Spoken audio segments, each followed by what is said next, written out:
I spent 34 years being the low-maintenance daughter, the one who smoothed over the cracks in the Parker family foundation with a polite smile.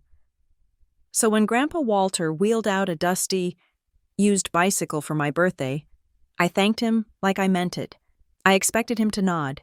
Instead, he froze, looking terrified, and whispered that he had given me a Mercedes-Benz.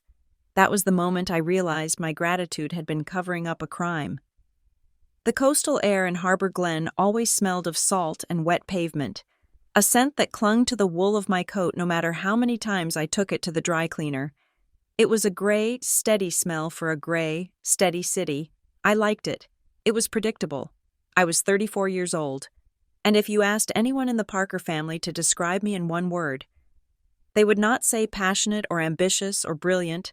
They would say sensible, or perhaps, if they were being particularly honest after a third glass of wine, low maintenance. I was the project coordinator at a mid-sized logistics firm, a job that required me to be exactly who I was, the person who made sure the paperwork was filed, the deadlines were met, and the fires were put out before anyone else even smelled smoke. I lived in a one-bedroom apartment on the second floor of a complex that was quiet, clean, and aggressively beige. I drove a sedan that was 7 years old and had never missed an oil change. I was the daughter who did not need to be worried about. In a family like mine, that was the most valuable currency I had. Today was my birthday. I checked my reflection in the rearview mirror as I parked in front of Grandpa Walter's house. I looked fine, presentable. I tucked a loose strand of dark hair behind my ear and grabbed the bottle of sparkling cider I had brought. Even though the party was technically for me, my father, Mark, and my aunt, Diane, were supposed to be handling the food, but experience had taught me that handling was a loose term. If I wanted napkins, I usually had to bring them. Walter's house was a sprawling, shingled Victorian that had seen better decades. It sat on a hill overlooking the harbor, the paint peeling just slightly around the window frames, the garden overgrown in a way that looked romantic rather than neglected. It was the only place in the world that felt like home, mostly because Walter was inside it. I walked up the front path, avoiding the third slate tile that I knew was loose. The porch steps were wooden, painted a deep forest gray, and as I stepped onto the second one, it gave a sickening wobble under my boot. I stopped. I set the cider down, crouched, and inspected the wood. The riser had pulled away from the stringer. A rusted nail was exposed, waiting to catch a dress hem or an ankle. Most people would have stepped over it and rang the doorbell. I went back to my car, popped the trunk, and retrieved the small toolkit I kept next to the spare tire. I grabbed a hammer and a handful of galvanized nails I had left over from fixing my own balcony railing 3 months ago. 10 minutes later, the step was solid. I put the tools away, brushed the sawdust from my knees, picked up the cider, and finally rang the bell. The door swung open, and Grandpa Walter stood there. He was 79, with a shock of white hair that always looked like he had just come in from a gale, and eyes that were sharp, blue, and kind. He wore a cardigan over a button-down shirt that was buttoned wrong at the collar. "Leah," he said, his face breaking into a smile that made the gray afternoon feel brighter. "You are here early. Someone had to fix your porch step before Aunt Diane broke a heel," I said, leaning in to kiss his cheek. He smelled of Old Spice and peppermint tea. "Is it fixed?" he asked, glancing past me. "Solid as a rock," I said. "You are a good girl," he said, patting my hand. "Always fixing things. Come in. They are not here yet." They meant my father and Diane. I was not surprised. "I can help you set the table," I said. We moved into the dining room. The house was quiet, filled with the ticking of the grandfather clock in the hallway and the low hum of the refrigerator. I liked it this way. Once the rest of the family arrived, the air would become thick with performative laughter and passive-aggressive compliments. We laid out the good china, the plates with the gold rims that we only used for Thanksgiving and birthdays. Walter moved slower than he used to, his hands trembling slightly as he placed the silverware. I pretended not to notice. I just adjusted the forks when he wasn't looking, straightening the lines, 34, Walter said, smoothing the tablecloth. It sounds serious. It feels about the same as 33, I said. You work too hard? He said. He looked at me, really looked at me, with that intensity that sometimes made me squirm. You settle for too little, Leah. I have a good job. Grandpa, I have a nice apartment. You have a life of maintenance, he said. You maintain everything. You maintain the peace. You maintain the schedule. You maintain the expectations. I laughed, but it sounded a little brittle in the empty room. Someone has to. Do they? He asked. Before I could answer, the front door banged open. The silence shattered. Hello? Where is the birthday girl? Aunt Diane's voice carried through the hallway like a siren. She swept into the dining room a moment later, carrying a bakery box and wearing a coat that looked expensive but cost less than she claimed. My father, Mark, followed her, looking harassed, holding 2 bags of ice and a bottle of scotch. There she is, Diane cried, coming over to hug me. She smelled of heavy floral perfume and hairspray. Happy birthday, sweetie. You look tired. Are you tired? I am fine, Aunt Diane, I said, extricating myself. She works too hard, Walter said from the other side of the table. We all work hard, Dad, Mark said, dropping the ice on the sideboard. He gave me a quick, distracted smile. Happy birthday, Lee. Sorry we are late. Traffic on the bridge was a nightmare. It is Saturday, I said. There is always traffic on the bridge. Right. Well, let's get a drink, Mark said. The next 2 hours went exactly as I expected. We ate lasagna that Diane had bought from a gourmet deli and claimed to have baked herself, even though the foil tray was clearly stamped with the deli's logo. Mark talked about his business, a consulting firm that seemed to pivot its focus every 6 months. Currently, he was into distressed asset management, which I suspected was a fancy way of saying he helped companies go bankrupt slowly. Kelsey, Diane's daughter, and my cousin arrived 40 minutes late. She was 26, blonde, bubbly, and perpetually in a state of chaotic charm. She hugged me, apologized profusely, and immediately started eating the garlic bread I had sliced. I sat at the head of the table, sipping my cider, nodding at the right times, asking the right questions. I was the audience. They were the show. When the cake was cut and the coffee poured, the mood shifted. It was gift time. Diane gave me a scarf. It was silk, patterned with aggressive geometric shapes in colors that did not match a single thing I owned. I thanked her profusely and said it was beautiful. Mark gave me a gift card to an office supply store and a bottle of wine. Figured you could use it for the home office, he said. Practical. It is perfect, Dad. Thank you, I said. Then, Walter stood up. The room went quiet. Walter didn't usually give big gifts. He lived on a pension and Social Security, and while he wasn't poor, he was careful.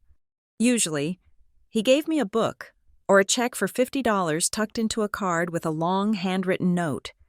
Leah, he said, clearing his throat. He looked nervous. His hands were clasped in front of him. I know you need reliable transportation. I know that car of yours has seen better days. My heart squeezed. My car was fine, but the fact that he noticed, that he worried about me getting to work safely, was so incredibly him. Grandpa, you didn't have to, I started. I wanted to, he said. Come to the window. I stood up and walked to the bay window that looked out over the driveway. Diane and Mark followed. Exchanging a glance I couldn't quite read. Kelsey was still chewing a piece of cake. Walter pulled back the heavy velvet curtain. Sitting in the driveway, illuminated by the porch light I had just fixed, was a bicycle. It was not a new bicycle. It was a vintage touring bike, painted a soft, creamy white. It had a brown leather seat, fenders, and a wicker basket strapped to the front. There was a large red bow tied to the handlebars. I stared at it. It was charming. It was whimsical. It was the kind of bike you rode to a farmer's market to buy organic kale. It was absolutely something Walter would think I would like. It was simple. It was humble. Oh, Grandpa, I said. Turning back to him, I felt a genuine lump in my throat. He had gone out and found this for me. He had polished it. He had put a bow on it. Do you like it? He asked. He was watching my face closely. I love it, I said. It is beautiful. It is eco-friendly, Diane said, her voice pitching up a little. Very cute, Dad. Very retro. It is a Schwinn, Mark said, squinting out the window. Solid frame. Those things last forever. I am going to go look at it, I said. I grabbed my coat and went outside. The air was cold, biting at my cheeks. I walked down the driveway to the bike. Up close, it was in decent condition, though there were spots of rust on the spokes and the leather seat was cracked in a spiderweb pattern. I ran my hand over the handlebars. It was a thoughtful gesture from an old man who wanted to give his granddaughter something useful. I went back inside. The family was in the living room now. Mark pouring himself another scotch. Walter was in the kitchen, standing by the sink, drinking a glass of water. His hand was shaking. I walked in and stood beside him. Grandpa, I said softly. Thank you. Really, I have been saying I wanted to exercise more, and this is perfect for the weekends. Walter set the glass down. He turned to me. The kitchen light hummed overhead, casting long shadows under his eyes. He looked at me, and for a second, he looked completely blank. What? He said. The bicycle, I said, smiling. It is a wonderful gift. Thank you. Walter stared at me. His brow furrowed. He looked down at his hands, then back at me. A strange look crossed his face. Not confusion, exactly, but a sudden, sharp alarm. Leah, he said. His voice was very quiet. I gave you a Mercedes-Benz. I paused. Waiting for the punchline, Walter had a dry sense of humor. I expected him to smile, to say, just kidding, it is a bicycle. Don't spend it all in one place. But he didn't smile. He looked offended. He looked like I had just told him the sky was neon green. What? I said, letting out a small, confused laugh. A Mercedes-Benz, he repeated. He leaned closer, his eyes searching mine. The blue one, with the tan interior. I signed the transfer last week. The air in the kitchen seemed to drop 10 degrees. I looked at him, searching for the joke, but all I saw was a desperate, terrifying sincerity. Grandpa, I said slowly, there is a bicycle in the driveway. You just showed it to me. I did not give you a bicycle, he snapped. He sounded angry now. I gave you a car. I sold the boat. I used the money. I told Mark. He helped me with the paperwork. My stomach gave a cold little lurch. Mark helped you? Yes, Mark. He said he would handle the registration so you would not have to deal with the DMV on your birthday. Walter looked toward the living room doorway. Where is the envelope? Did you check the envelope? What envelope? The yellow one, with the keys and the title. He started patting his pockets, his movements jerky and frantic. I had it. I put it right here. Dad, everything okay in here? Mark appeared in the doorway. He was holding his drink, his posture relaxed, but his eyes were tight. Diane was right behind him, a napkin clutched in her hand. Mark, Walter said, pointing a shaking finger at him. Leah says there is a bicycle in the driveway. Mark laughed. It was a loud, booming sound that bounced off the tile walls. Well, yes, Dad, that is the gift. The Schwinn, remember? We talked about it. We did not talk about a bicycle. Walter's voice rose, cracking. We talked about the sedan, the E-Class, the 1998. I signed the papers. Mark, I signed them right at the desk. Diane stepped forward, her face arranging itself into a mask of pity. Oh, Dad, she cooed. You are mixing things up again, remember? You were looking at those old car magazines last week. You got confused. I am not confused. Walter slammed his hand on the counter. The water glass jumped. I bought the car. I paid for the storage unit. I have the receipt. Okay, okay, Mark said, stepping into the room and putting a hand on Walter's shoulder. Let's calm down. Your blood pressure. Dad, come on. You are tired. It has been a long day. I am not tired, Walter hissed, pulling away. He looked at me, his eyes pleading. Leah, I promise you, I did not give you a rusty bicycle. I would never do that. You deserve better than that. It is okay, Grandpa, I said. My voice automatic, soothing. I was in project manager mode. De-escalate, stabilize. It doesn't matter. The bike is great. It is not great, Walter shouted. It is an insult. I gave you a Mercedes. Dad, stop it, Mark said, his voice dropping, becoming harder. You are scaring Leah. You are having an episode. Just sit down. I am not having an episode. You are talking about a phantom car. Dad, Diane said, shaking her head. Just like you talked about the missing silver last month that turned out to be in the dishwasher. You get confused. It happens. Walter looked at them. His son, his daughter. He looked at their condescending faces, their calm, reasonable stances. He looked trapped. Then he looked at me. Leah, he whispered. The blue one. I swear. I looked at my father. Mark met my gaze, and for a second, I saw something flicker there. Not concern, annoyance, and underneath that, caution.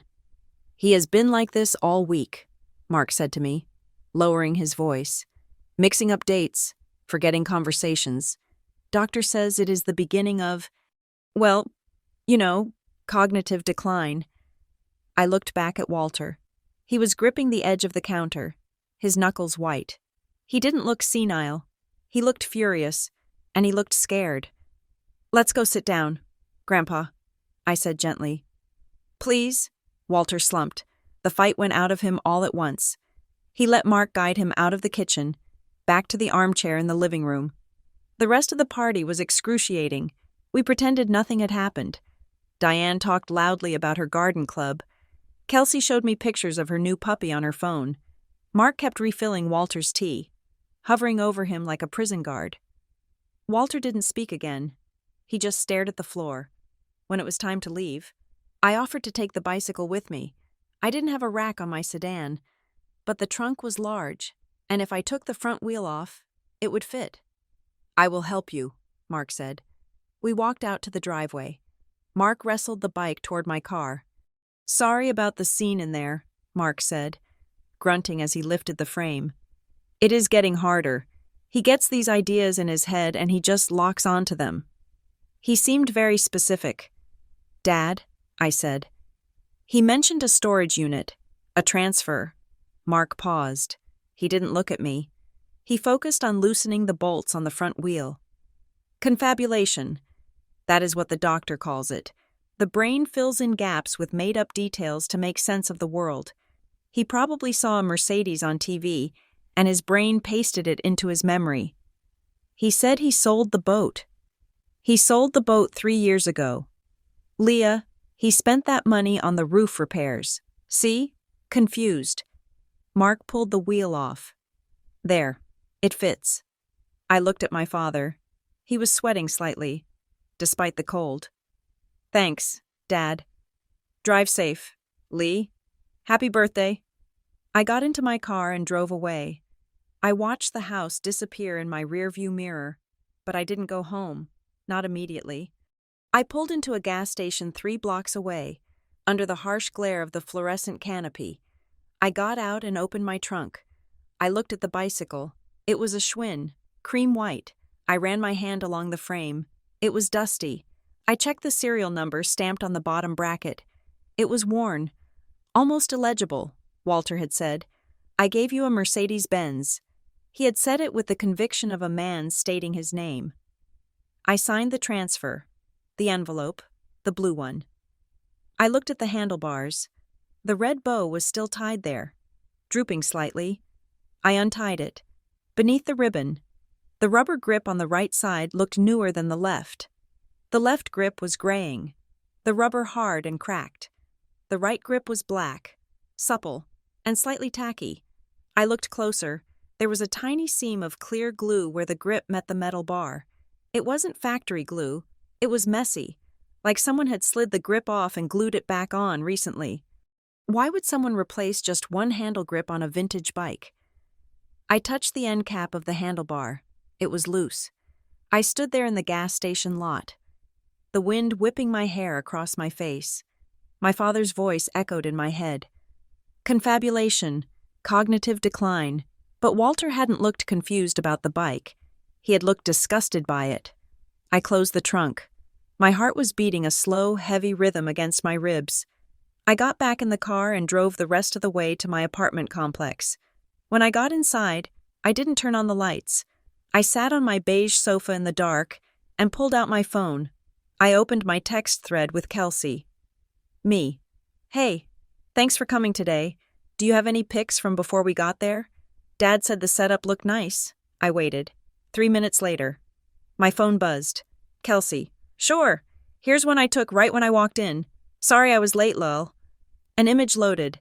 It was a slightly blurry shot of the dining room table, taken from the hallway. The table was set, the way Walter and I had set it, but the angle was wide.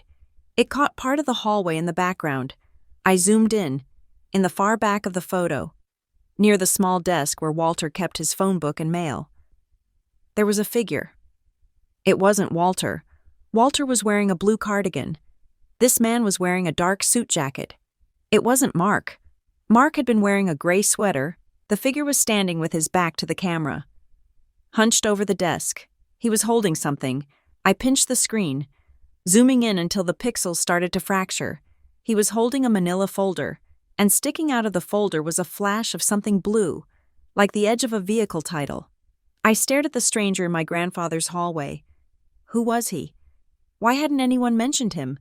Kelsey had said she arrived late, but if she took this photo when she walked in, the guests hadn't arrived yet.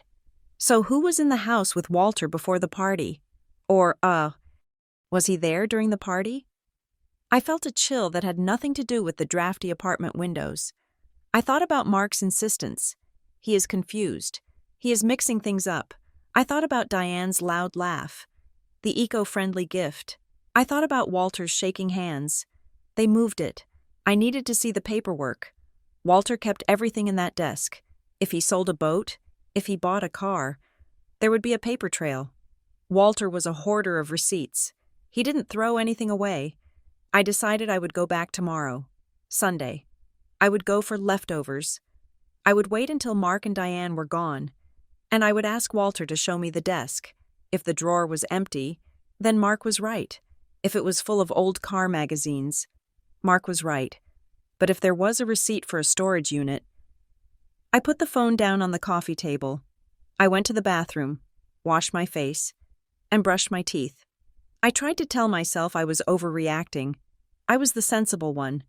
Sensible people didn't imagine conspiracies involving their own fathers and vintage bicycles. I went to bed.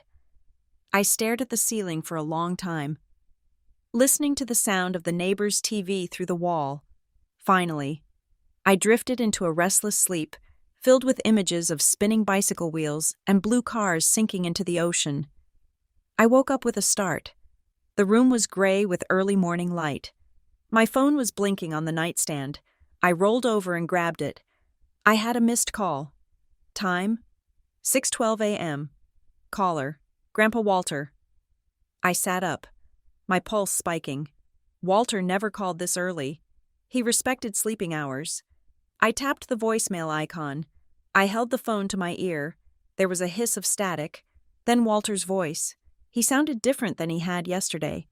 He didn't sound angry anymore. He sounded breathless, urgent, lucid. "Leah," he whispered. "I checked the drawer, the one in the desk.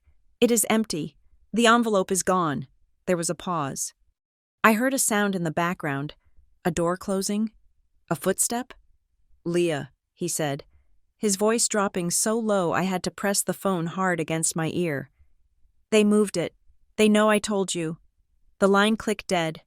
I sat there in the silence of my bedroom, the phone cold in my hand. I looked at the bicycle key on my dresser. the one for the cable lock I hadn't even used yet. I got out of bed. I didn't bother with coffee. I put on my jeans, my boots, and my coat. I wasn't the low-maintenance daughter anymore. I was the granddaughter who was going to find a Mercedes-Benz. I arrived at Grandpa Walter's house at 7 in the morning. The sky was the color of a bruised plum, dark purple fading into a sullen gray, and the harbor fog had rolled in thick enough to dampen the sound of my tires on the gravel driveway. I had not slept since receiving the voicemail, and the caffeine from 2 cups of gas station coffee was vibrating in my fingertips. When I unlocked the front door with my spare key, the house was silent. It felt different than it had yesterday. Yesterday, it had been a stage set for a party, filled with the noise of my aunt's laughter and the clinking of silverware. Today, it felt like a place that was holding its breath. I found Walter in the study. He was sitting in his leather armchair, fully dressed in a crisp button-down shirt and trousers, his hands resting on his knees. He looked like he had been waiting there for hours. He did not look confused. He looked humiliated. "Leah," he said. He did not smile. "I got your message," I said, keeping my voice low. "You said they moved it." Walter stood up. His movements were stiff, but deliberate. He walked over to the mahogany desk that sat near the window, the one where he had paid his bills and written his letters for 40 years. "I came down here at 5 this morning," he said. "I wanted to find the envelope. I wanted to prove it to myself. I thought, maybe Mark is right. Maybe I am confused. Maybe I dreamt the Mercedes." He reached out and pulled the center drawer open. The wood groaned on its tracks. "Look," he said. I stepped forward and looked inside.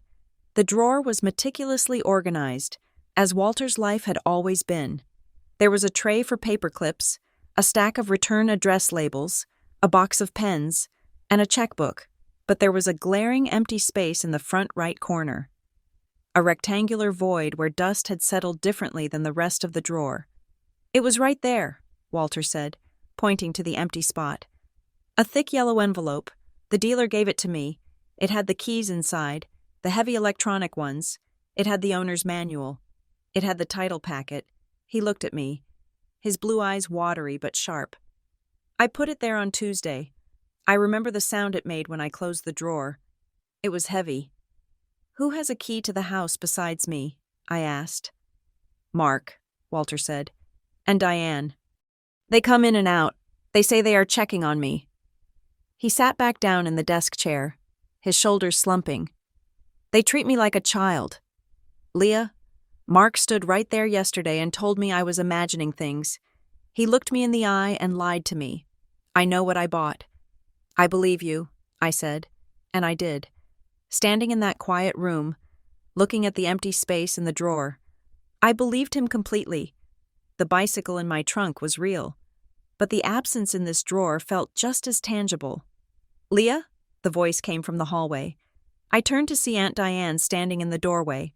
She was wearing a plush bathrobe and holding a mug of tea, looking startled to see me. She must have stayed overnight, likely on the pretense of monitoring Walter after his episode. "Diane," I said. "Good morning."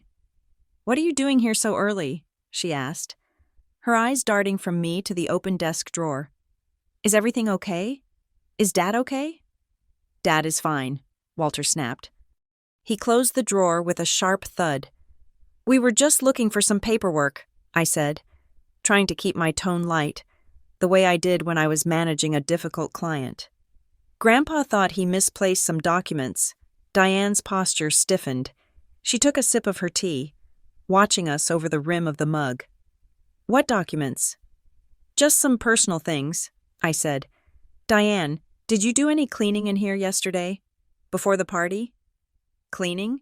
She let out a short, incredulous laugh. "I did everything yesterday. Leah, I dusted, I vacuumed, I set up the food. Someone had to do it. Dad certainly wasn't up to it." "Did you go through the desk?" I asked. Diane lowered the mug. Her expression shifted from surprise to defensiveness. "Excuse me? Are you interrogating me?" "I am just asking if you tidied up the drawers. Grandpa is looking for a yellow envelope."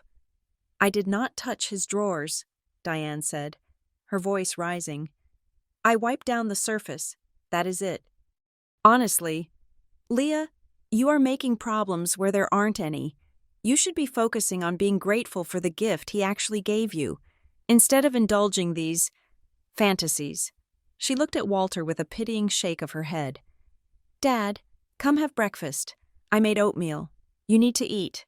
I am not hungry, Walter said. You have to eat, Diane said, using that sing-song voice people use for toddlers. Come on. Leave Leah to her detective work. She turned and walked back toward the kitchen, her slippers shuffling on the hardwood. It was a dismissal. I waited until she was gone, then turned back to Walter. Okay, I whispered. If the envelope is gone, we need another proof, a receipt, a bank statement. Mark handles the bank accounts now, Walter said bitterly. He says it is easier. He gives me a cash allowance. What about the storage unit? I asked. You said you paid for storage. Yes, Walter said. Bayshore. I remember the name because it sounded like a retirement home. Did you write it down? Walter looked at the wall calendar hanging next to the bookshelf. It was one of those free calendars from the local pharmacy, with large squares for each day. I walked over to it. I flipped back a page to earlier in the month. Walter's handwriting was shaky, but legible. On the square for Tuesday the 14th, written in blue ballpoint ink, were 3 words: Mercedes/storage/receipt. Underneath the words was a phone number. I felt a surge of adrenaline. It was right there.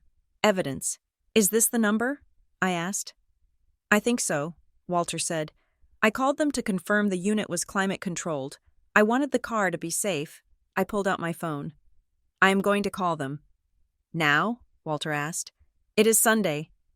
They might have an office line, I said. I dialed the number. It rang 4 times. Then a mechanical voice answered. Thank you for calling Bayshore Storage Solutions of Ashford Bay. Our office hours are 9 to 5, Monday through Saturday, and 10 to 4 on Sunday. It was barely 8 o'clock. They open at 10, I said. We are going to go there. Diane won't let me leave, Walter said. She will say, I am not fit to drive. You are not driving, I said. I am driving, and we are not asking Diane. We waited 2 hours. It was a tense, silent wait. I sat in the study with Walter while he pretended to read a book. Diane came in twice to check on us, her suspicion radiating off her like heat. I told her we were just catching up. At 9:30, I stood up. Grandpa and I are going for a drive, I announced as we walked into the kitchen. We are going to get coffee. He has coffee here, Diane said, looking up from her phone. We want fresh air, I said. I grabbed Walter's coat from the rack and helped him into it. He looked frail, but his jaw was set. Leah, I do not think that is a good idea, Diane said, standing up. Mark said he should rest. Mark isn't here, I said. We will be back in an hour. I ushered Walter out the door before she could argue further. As we walked to my car, I saw Diane watching us from the window, her phone pressed to her ear. She was calling Mark. We didn't have much time. The drive to Ashford Bay took 30 minutes.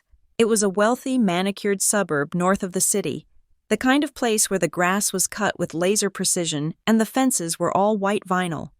Bayshore Storage Solutions looked more like a fortress than a storage facility.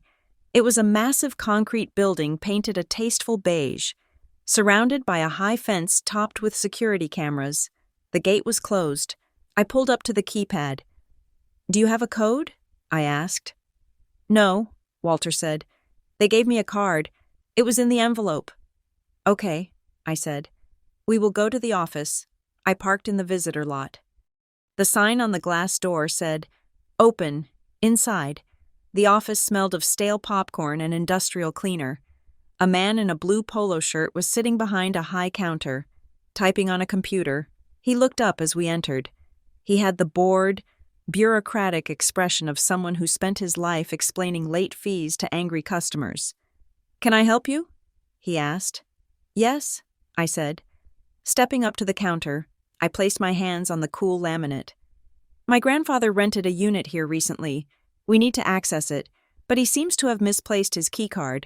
The man looked at Walter, then back at me. Name? Walter Parker, Walter said. He stood tall, trying to project authority, but I saw his hand trembling by his side. The man typed, click, clack, click. He frowned at the screen. Unit 412? Yes, Walter said breathlessly. That sounds right. I have a Walter Parker listed as the billing contact, the man said.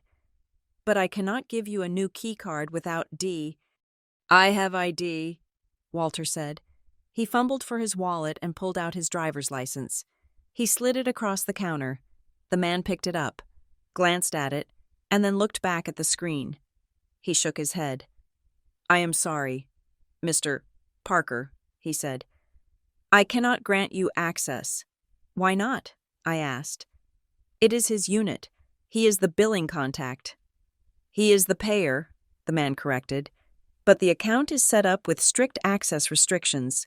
The unit can only be opened by the authorized agent listed on the file. My stomach dropped. Authorized agent? Who is the agent? Walter asked. His voice was thin. The man hesitated. I am not really supposed to give out account details if you are not the agent. I paid for it, Walter said, his voice rising. I paid cash, 3 months in advance.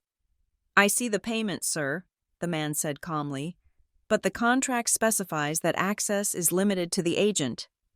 Is the agent Mark Parker? I asked. The man looked at me, surprised. He glanced at the screen again. Yes, Mark Parker. Is he here? I closed my eyes for a second. Of course Mark had set it up this way. No, he is not here, I said. But this is ridiculous. My grandfather paid for the unit. He owns the contents. He wants to see his property. I cannot open the unit without Mr. Mark Parker present, the man said. He slid Walter's license back across the counter. It is a security measure. The account is flagged Senior Protective Status. It requires the guardian to be present for access. Guardian? Walter whispered. The word seemed to hit him like a physical blow. I do not have a guardian. I am a free man. I am just reading the file, sir, the man said, his tone softening slightly but remaining firm. If you want to access the unit, you need to bring Mark Parker. Mark isn't a guardian, I said, my voice shaking with anger. There is no legal guardianship. That is a lie. You would have to take that up with him, the man said. My hands are tied. I grabbed Walter's arm. He looked pale, as if the blood had drained out of him. Come on, Grandpa, let's go. He stole it, Walter whispered as we walked back to the car. He locked me out of my own car. I helped him into the passenger seat. I got in and slammed the door. I gripped the steering wheel so hard my knuckles turned white. This wasn't just a misunderstanding. This wasn't tidying up. This was a coordinated effort to strip Walter of his agency. I pulled my phone out. I am calling him. Leah, don't, Walter said. He will get angry. I don't care, I said. I dialed Mark's number. He answered on the second ring. Leah? He sounded out of breath. Diane called me. She said you kidnapped Dad. Where are you? I am at Bayshore Storage, I said. In Ashford Bay. There was a long silence on the other end. Leah, Mark said. His voice changed. It became the voice he used for clients when a shipment was lost. Smooth, reasonable, condescending. Why are you there? We are here to see the Mercedes. Dad, I said. The one you told everyone didn't exist. The one the manager here says is in Unit 412. Mark sighed. It was a heavy, disappointed sound. Leah, honey, you are making this so much harder than it needs to be. Harder for who? I asked. Harder for you to gaslight Grandpa? Gaslight? Jesus. Leah, stop with the buzzwords. Listen to me. The car? Okay. Yes, there is a car. You lied, I said. I didn't lie, Mark said. I managed the situation. Walter bought that car in a fit of, mania. He can't drive. Leah, he hasn't driven in 2 years. What was he going to do with a Mercedes? Crash it into a school bus? He bought it for me, I said. He thinks he bought it for you, Mark said. But he can't afford a gift like that. Do you have any idea what his finances look like? He is burning through cash. I put the car in storage to protect his assets until I could figure out how to unwind the sale. It is for his safety. It is just old junk. Anyway, probably needs $5,000 in repairs just to run. Walter says he paid cash, I said. He says he sold his boat. The boat money was supposed to be for his care facility, Mark snapped. Look, get him out of there. Bring him home. We can talk about this later. I will open the unit another day, okay? We can go look at the rust bucket together. But right now, you are upsetting him. I looked at Walter. He wasn't upset. He was staring out the window, his face set in stone. You flagged his account, I said. Senior protective status. You told them you were his guardian. It is a formality, Mark said. It is just paperwork, Leah, to keep scammers away. Look, bring him home. He needs his meds. He doesn't take meds, Dad, I said.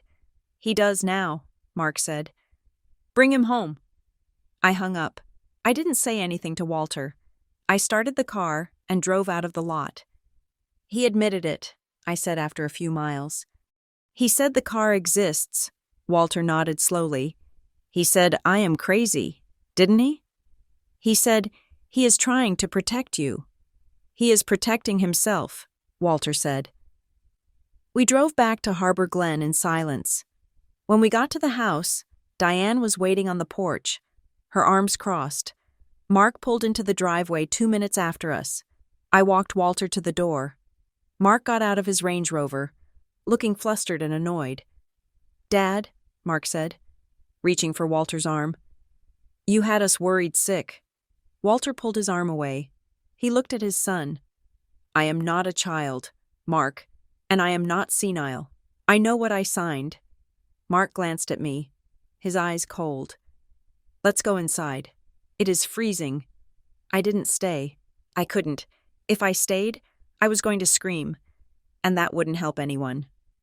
I watched them guide Walter inside, the door closing on his small, defeated figure. I drove home. My apartment felt empty and cold. I turned up the thermostat, but I couldn't shake the chill. That evening, I sat on my floor with the bicycle. I had brought it up from the car, carrying the frame over my shoulder like a soldier carrying a wounded comrade. I put it on a drop cloth in the living room. I turned on all the lights. I looked at the handlebars. Walter had said, I signed the transfer. Mark had said, it is just paperwork. I thought about the man in the photo Kelsey had sent. The man with the folder. I went to my toolbox. I took out a flathead screwdriver and a pair of pliers. I knelt beside the bike. I looked at the right handlebar grip, the one with the glue seam. I worked the screwdriver under the rubber edge. It was stuck fast. I applied more pressure, twisting the blade. The glue cracked. I smelled the chemical tang of adhesive. I pulled. The rubber grip slid off slowly, inch by inch, resisting the movement. When it finally popped off, the metal handlebar tube was exposed. It was hollow, but it wasn't empty. Stuffed inside the tube, rolled tightly into a cylinder, was a piece of plastic, a heavy-duty freezer bag, folded over itself. My heart began to hammer against my ribs. I used the pliers to grip the edge of the plastic. I pulled. It slid out with a soft shh sound. I sat back on my heels, holding the plastic roll. I unfolded it. Inside the bag was a single sheet of paper, folded into a long, thin strip. I unfolded the paper. It was a vehicle purchase agreement. The header read, Bayside European Imports. Date, January 12th, 2026. Buyer, Walter J. Parker. Vehicle, 2021. Mercedes-Benz E450. Color, lunar blue metallic. VIN, W1KZF4GB 8MA782941. Price, $38,500. Paid in full. Cashier's check. I stared at the numbers. $38,000. That was not a confused old man buying a junker. That was a significant asset. And at the bottom of the page, in shaky but unmistakable ink, was Walter's signature. But there was something else. Stapled to the back of the agreement was a second piece of paper. It was a photocopy of a bank withdrawal slip. But across the top, someone had written in thick black marker, "Do not trust Mark." I looked at the handwriting. It was Walter's. I looked at the bicycle. It wasn't a gift. It was a Trojan horse. Walter knew. He knew they would take the keys. He knew they would take the papers. He knew they would gaslight him and lock him out. So he had hidden the proof in the one thing he knew Mark would never look at twice. A cheap, used bicycle given to the sensible granddaughter. He hadn't given me a bicycle because he thought I needed exercise. He had given me the bicycle because he needed a courier. I looked at the VIN number again. W1KZEF 4GB8MA782941. My phone buzzed on the floor beside me. It was a text from Walter. He made me sign something else tonight. He said it was for insurance. He held my hand to the paper. "Leah, I am scared." I looked at the paper in my hand. I looked at the text. I wasn't just a project coordinator anymore. I was an accomplice. And we were at war. Monday morning arrived with a gray, relentless drizzle that turned the streets of Harbor Glen into slick ribbons of asphalt. I sat at my kitchen table, a cup of coffee cooling untouched beside my laptop. On the placemat in front of me lay the vehicle purchase agreement I had extracted from the bicycle handlebar. It looked innocuous, just a piece of paper with standard legal boilerplate, but it was the heaviest thing I had ever held. I had called in sick to work. I had never called in sick when I wasn't actually sick. I was the person who came in with a mild fever just to ensure the quarterly reports were formatted correctly. But today, the idea of sitting in a fluorescent-lit office discussing logistics schedules felt impossible. I had a different kind of logistics to manage. I needed to run the VIN. I couldn't use a public website. Those gave you basic history, accidents, mileage, but I needed current ownership details, and I needed them without alerting Mark. If I plugged the number into an insurance quote generator or a dealership database that Mark had access to, it might trigger a notification. I picked up my phone and scrolled to a contact I hadn't used in 2 years. Sarah, DMV, runner. Sarah was a friend of a friend, a woman who worked for a private auto tag and title service downtown. She handled the messy paperwork for dealerships and private collectors who didn't want to stand in line at the registry. She owed me a favor for helping her rewrite her resume when she was applying for paralegal school. I texted her, "Hey Sarah, long time. I have a weird favor. Need to check the current registration status on a VIN for a family matter. Off the books. Can you help?" The response came 3 minutes later. "Send it." I typed out the string of characters carefully. W1KZF 4GB 8MA 782941. Then I waited. The rain tapped against the window pane, a nervous, irregular rhythm. I paced the small footprint of my living room. My eyes kept drifting to the bicycle. Still sitting on the drop cloth where I had performed surgery on it the night before, the right handlebar was naked, the metal tube exposed. It looked vulnerable. My phone buzzed. Sarah. Interesting. It is not in an individual's name. It is registered to a business. Sea-Watch Consulting Group, LLC. My breath hitched. Sea-Watch. I knew that name. It wasn't a real consulting firm. It was a shell. I had seen the mail for it sitting on my father's desk years ago when I stopped by his office to drop off Christmas presents. It was the entity he used for miscellaneous revenue streams, which usually meant consulting fees from short-term contracts he didn't want mixed with his main accounts. Me. Do you have the registered address? Sarah. 400 Harbor Drive, Suite 202. I closed my eyes. Suite 202. That was Mark's office. Me. Date of registration? Sarah. January 15th, 2026. Just over a week ago. Listed as a private transfer. Gift exemption claimed on taxes. My stomach turned over. January 15th. That was 5 days before my birthday.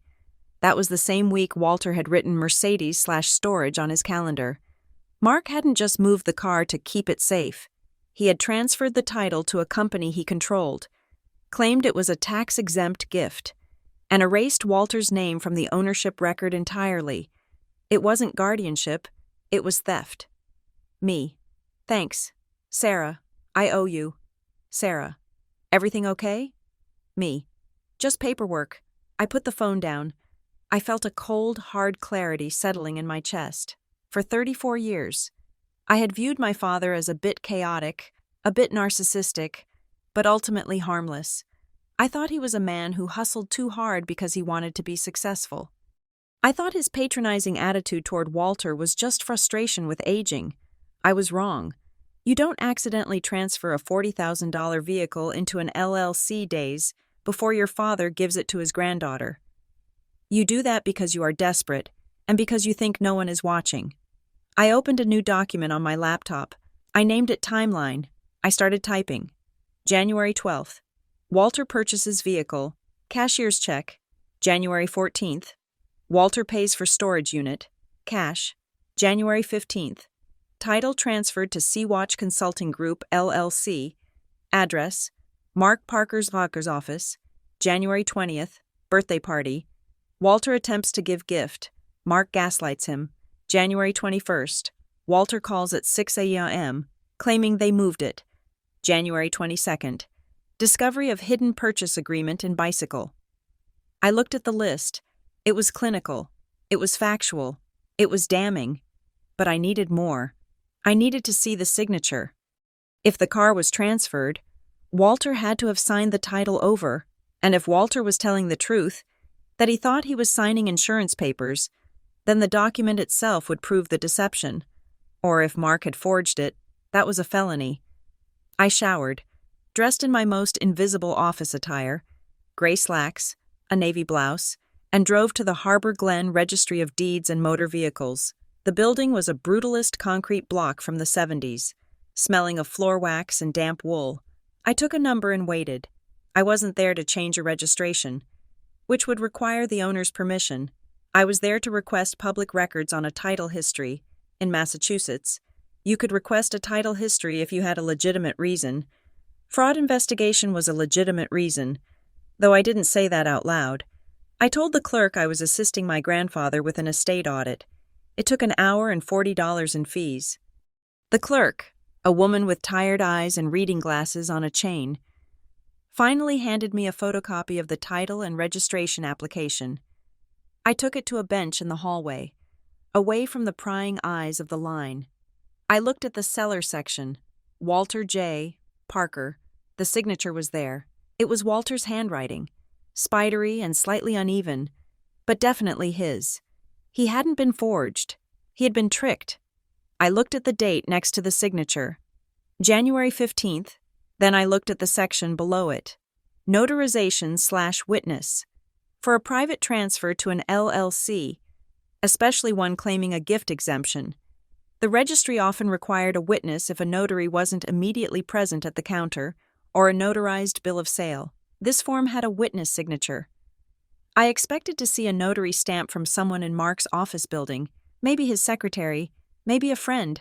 I didn't expect the name I saw. Witness. Kelsey Parker. The air left my lungs. Kelsey, my cousin. The one who sent me the photo of the stranger in the hallway. The one who texted me with emojis and pictures of her puppy. The one who had sat at the birthday dinner eating garlic bread while Walter was falling apart. Kelsey had been there. She had watched Walter sign away his car to Mark's shell company. She had signed her name next to his, validating the transfer. I felt a rush of nausea. This wasn't just Mark being a predator.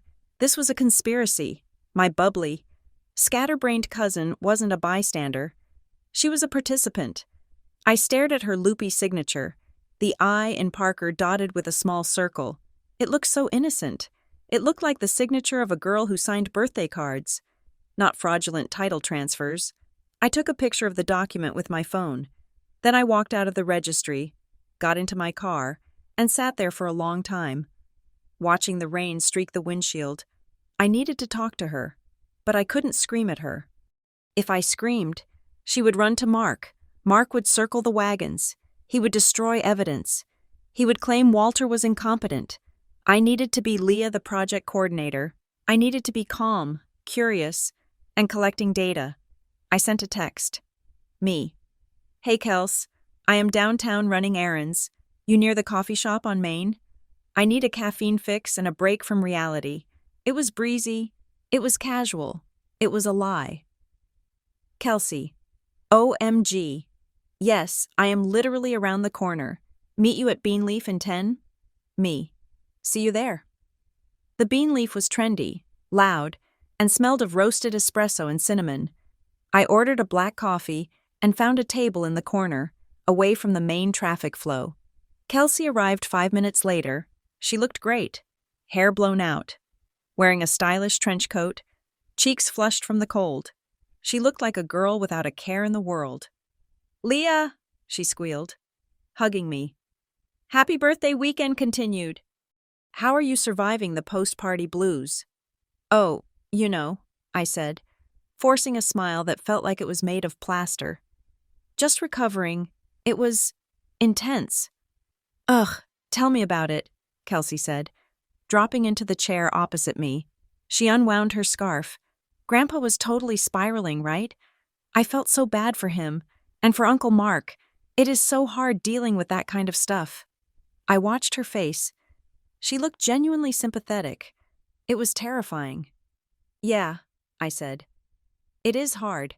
I was actually just over at his house yesterday, helping him look for some things. Kelsey paused, her latte halfway to her mouth. Oh, what things? Just paperwork, I said. He is really fixated on this car idea. He keeps talking about papers he signed. Kelsey took a sip of her coffee. Her eyes shifted away from mine, scanning the menu board on the wall. Old people get fixated. My friend's grandma thought she owned a horse farm for like 3 years. It is sad. He was very specific, though, I said, keeping my voice gentle. He mentioned signing a transfer on January 15th. He said he thought it was insurance.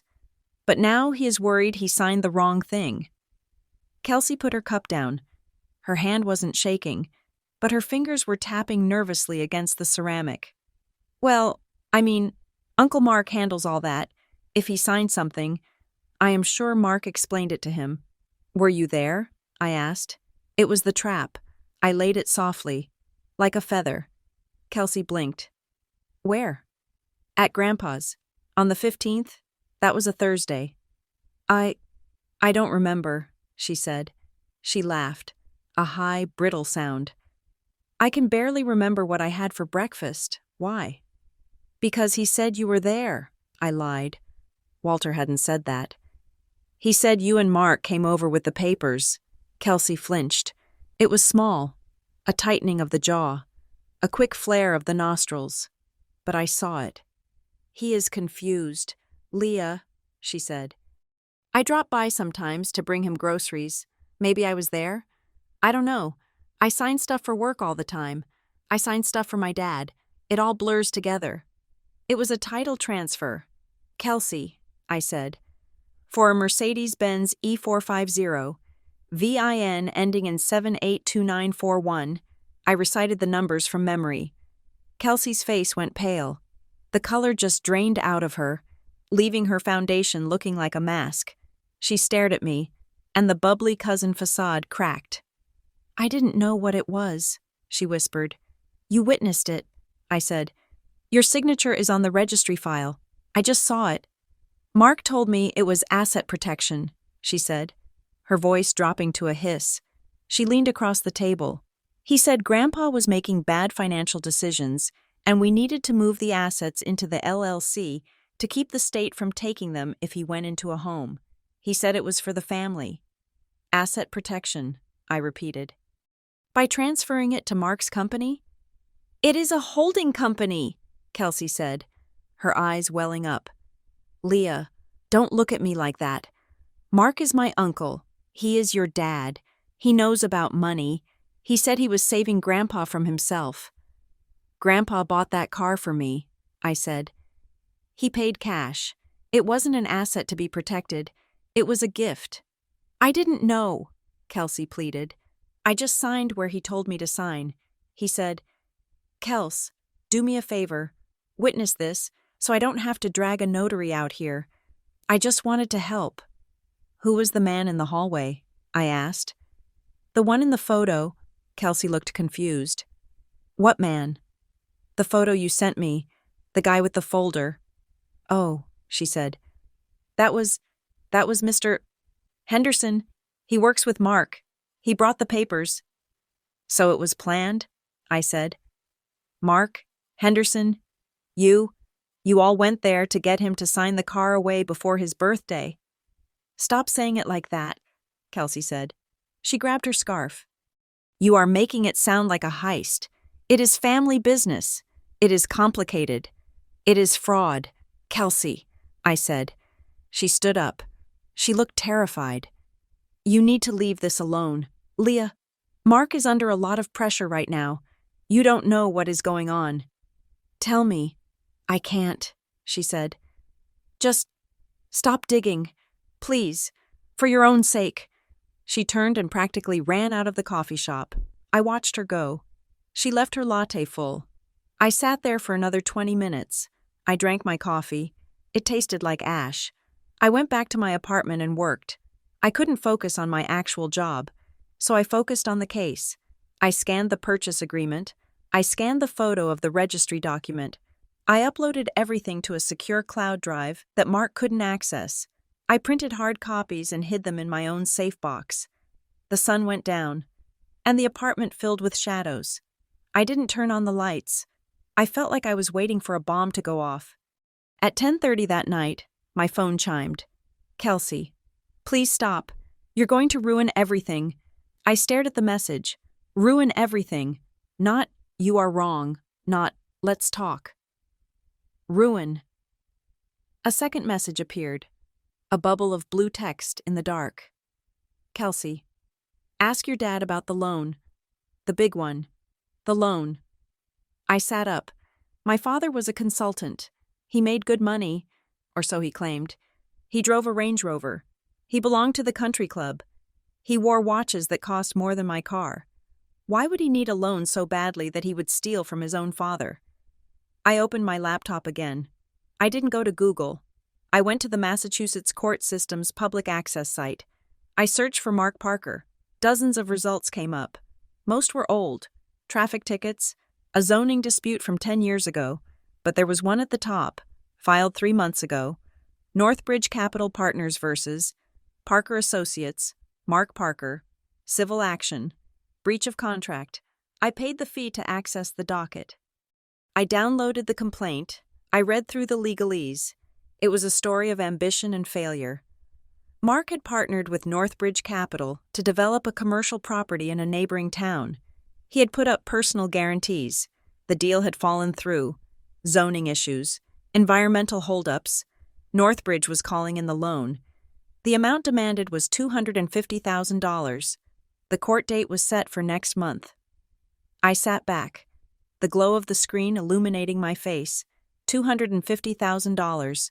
Mark didn't have that kind of liquid cash.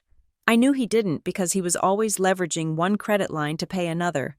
He lived on flow, not substance. If he lost the lawsuit, they would come for his assets, his house, his accounts. But if he could show he had collateral, or if he could liquidate assets quickly, Walter's Mercedes was worth $40,000. It wasn't enough to cover the whole debt, but it was a chunk. And if Mark had access to Walter's other accounts, the ones he claimed to be managing, he might be draining them to pay off Northbridge. Hoping to settle before the court date, the Mercedes wasn't just a car he stole because he was greedy. It was a lifeline. He was drowning, and he was using Walter as a flotation device.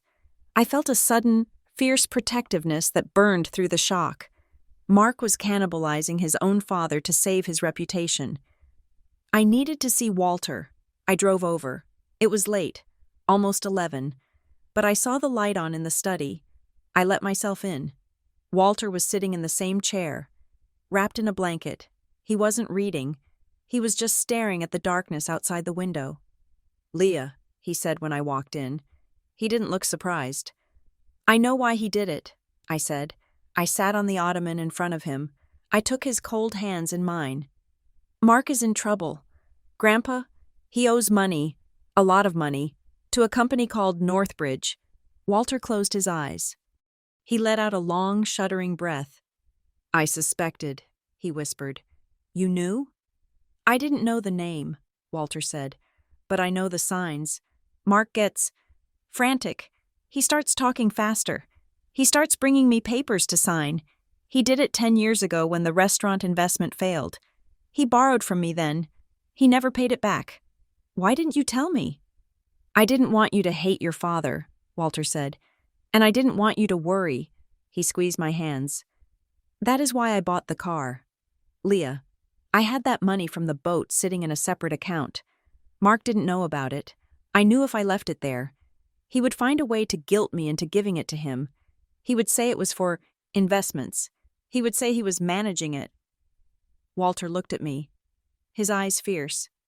I wanted to turn that money into something he couldn't easily steal, something solid, something for you. I thought if I gave you a car, a physical object, he couldn't talk you out of it. I thought, if you had the keys, you would be safe. Tears pricked my eyes. He stole it anyway. He tricked me, Walter said. He brought me papers. He said, Dad, we need to update your insurance policy so Leah can drive the car. He was so helpful. He was smiling. And I signed. Walter's voice broke. I signed away your gift because I trusted him. It is not your fault, I said firmly. He is a predator, but we are going to get it back. How? Walter asked. The police? If we call the police, Mark will go to jail. He is your father. Leah, I hesitated. That was the trap, wasn't it? The Parker family trap? Don't make a scene. Don't ruin the family. Swallow the poison to keep the peace. I don't know if he will go to jail, I said, but he isn't keeping that car. He has the storage unit, Walter said. He has the access. We are going to open that unit, I said. They won't let us. You saw the man. Authorized agent only. The man was following a protocol based on a lie, I said. He thinks Mark is your guardian. Mark is not your guardian. You are a competent adult who owns the property inside that unit. I stood up. I looked up the storage facility's corporate policy online.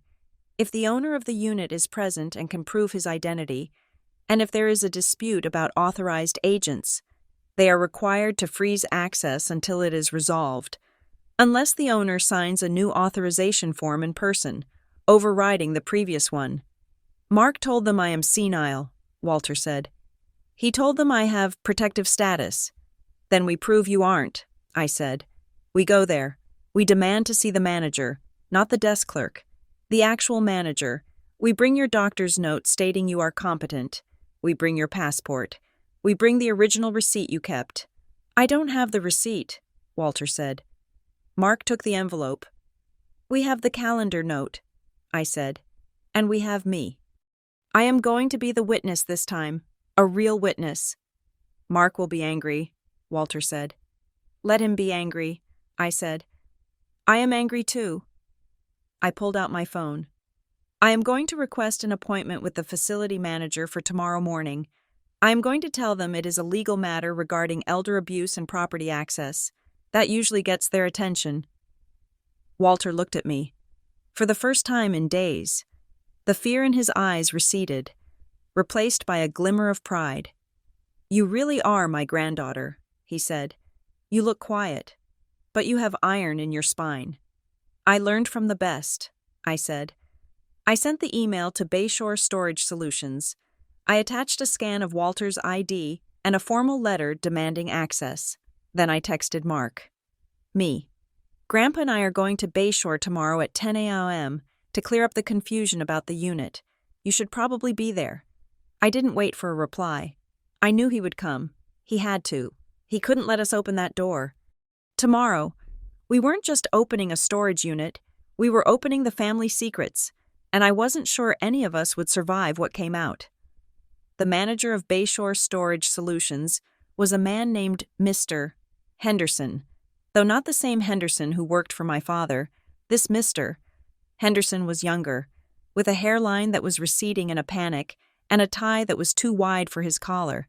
He sat behind his desk with the posture of someone who expected to be yelled at, which, given his line of work, was probably a reasonable survival strategy. Walter sat in the visitor chair, his back straight, his hands folded over the head of his cane. He had brought the cane today not because he needed it to walk, but because he felt it gave him gravitas. I stood beside him, holding a folder that contained copies of his identification, a letter from his doctor stating he was of sound mind, and the printout of the facility's own policy regarding access disputes. "Mr. Henderson," I said, keeping my voice level. "My grandfather is the account holder. He is the one who signed the contract. He is the one who paid the invoice in cash. He is sitting right here. He is requesting access to his unit." Henderson looked at the computer screen, then at Walter, then at the door. He was sweating. "I understand that, Ms. Parker, but as I explained to you on the phone, the account has a flag, a senior protective status flag. It was placed by the authorized agent, Mr. Mark Parker. It specifically notes that access should be restricted to the agent due to medical concerns." "I do not have medical concerns," Walter said. His voice was raspy but clear. "I have a son who likes to control things. I have a letter here from Dr. Aris," I said, sliding the paper across the desk. "He is my grandfather's primary care physician. It is dated yesterday. It states clearly that Walter Parker is fully competent to manage his own affairs, financial and otherwise." Henderson picked up the letter. He looked at it as if it were written in Sanskrit. "I am not a doctor," he said weakly. "I can't really evaluate." The door to the office flew open. My father walked in. Mark Parker always entered a room as if he owned the building. He was wearing his camel hair coat and a scarf that was artfully draped. He looked fresh, capable, and concerned. He brought a gust of cold air and expensive cologne with him. "Mr.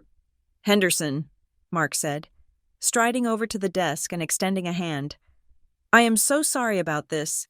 My daughter and my father seem to be having a bit of a communication breakdown today. I hope they haven't been giving you a hard time." Henderson looked visibly relieved. "Mr. Parker, good to see you. We were just discussing the access issue." Mark turned to us. He put on his sad, patient smile, the one he used when a client was screaming about a lost shipment. "Dad," he said, crouching down slightly so he was at eye level with Walter. "Why are you doing this? We talked about this. It is freezing outside. You should be at home in your chair, not dragging this poor man into our family drama." "I want to see my unit," Walter said, not looking at Mark. He stared straight ahead at the wall. "It is just boxes, Dad," Mark said, laughing gently. "It is your old tax records and some broken furniture. Remember? We moved it here to clear out the attic. There is nothing to see. You are going to get yourself worked up for nothing." He stood up and looked at me. His eyes were hard, but his mouth was still smiling. "Leah, really, this is beneath you, dragging him out here. He is confused. He thinks there is a treasure chest in there or something. It is cruel to indulge him." I didn't smile back. I looked at Mark, and for the first time in my life, I didn't see my father. I saw a man who was drowning and trying to use us as a raft. "If it is just old junk," I said, "then open it." "I am not going to open it," Mark said, sighing, "because it is a waste of time, and because I lost the key card." "You lost it?" I asked. "I misplaced it. I have a lot on my mind. Leah, unlike some people, I am trying to run a business." He turned back to Henderson. "Look, I am the authorized agent. I am telling you, for his safety, keep the unit closed. If he goes in there and trips over a box, that is a lawsuit waiting to happen. We will come back in the spring when the weather is better." Henderson nodded, reaching for the mouse. "That seems reasonable. Safety first." "Wait," I said. My voice cracked like a whip. Henderson froze. "Mr. Henderson, I said. Before you close that file, since my father claims he misplaced the keycard, I would like to know how often the unit has been accessed this month. Leah, stop, Mark said, his voice dropping an octave. We are leaving. The access log, I said to Henderson. My grandfather is the owner. He has a right to know when his property was accessed. Henderson hesitated. He looked at Mark's tightening jaw. He looked at Walter's stoic face. He looked at the policy printout I had left on his desk. I can't give you specific times, Henderson said nervously. Privacy policy. Just the count, I said. How many times since January 15th? Henderson clicked a few keys. He squinted. 3 times, he said. The silence that followed was heavy enough to crush bone.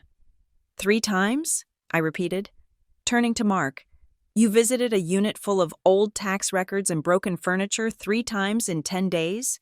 And you did it without a keycard? Mark's face flushed. A patch of red appeared high on his cheekbones.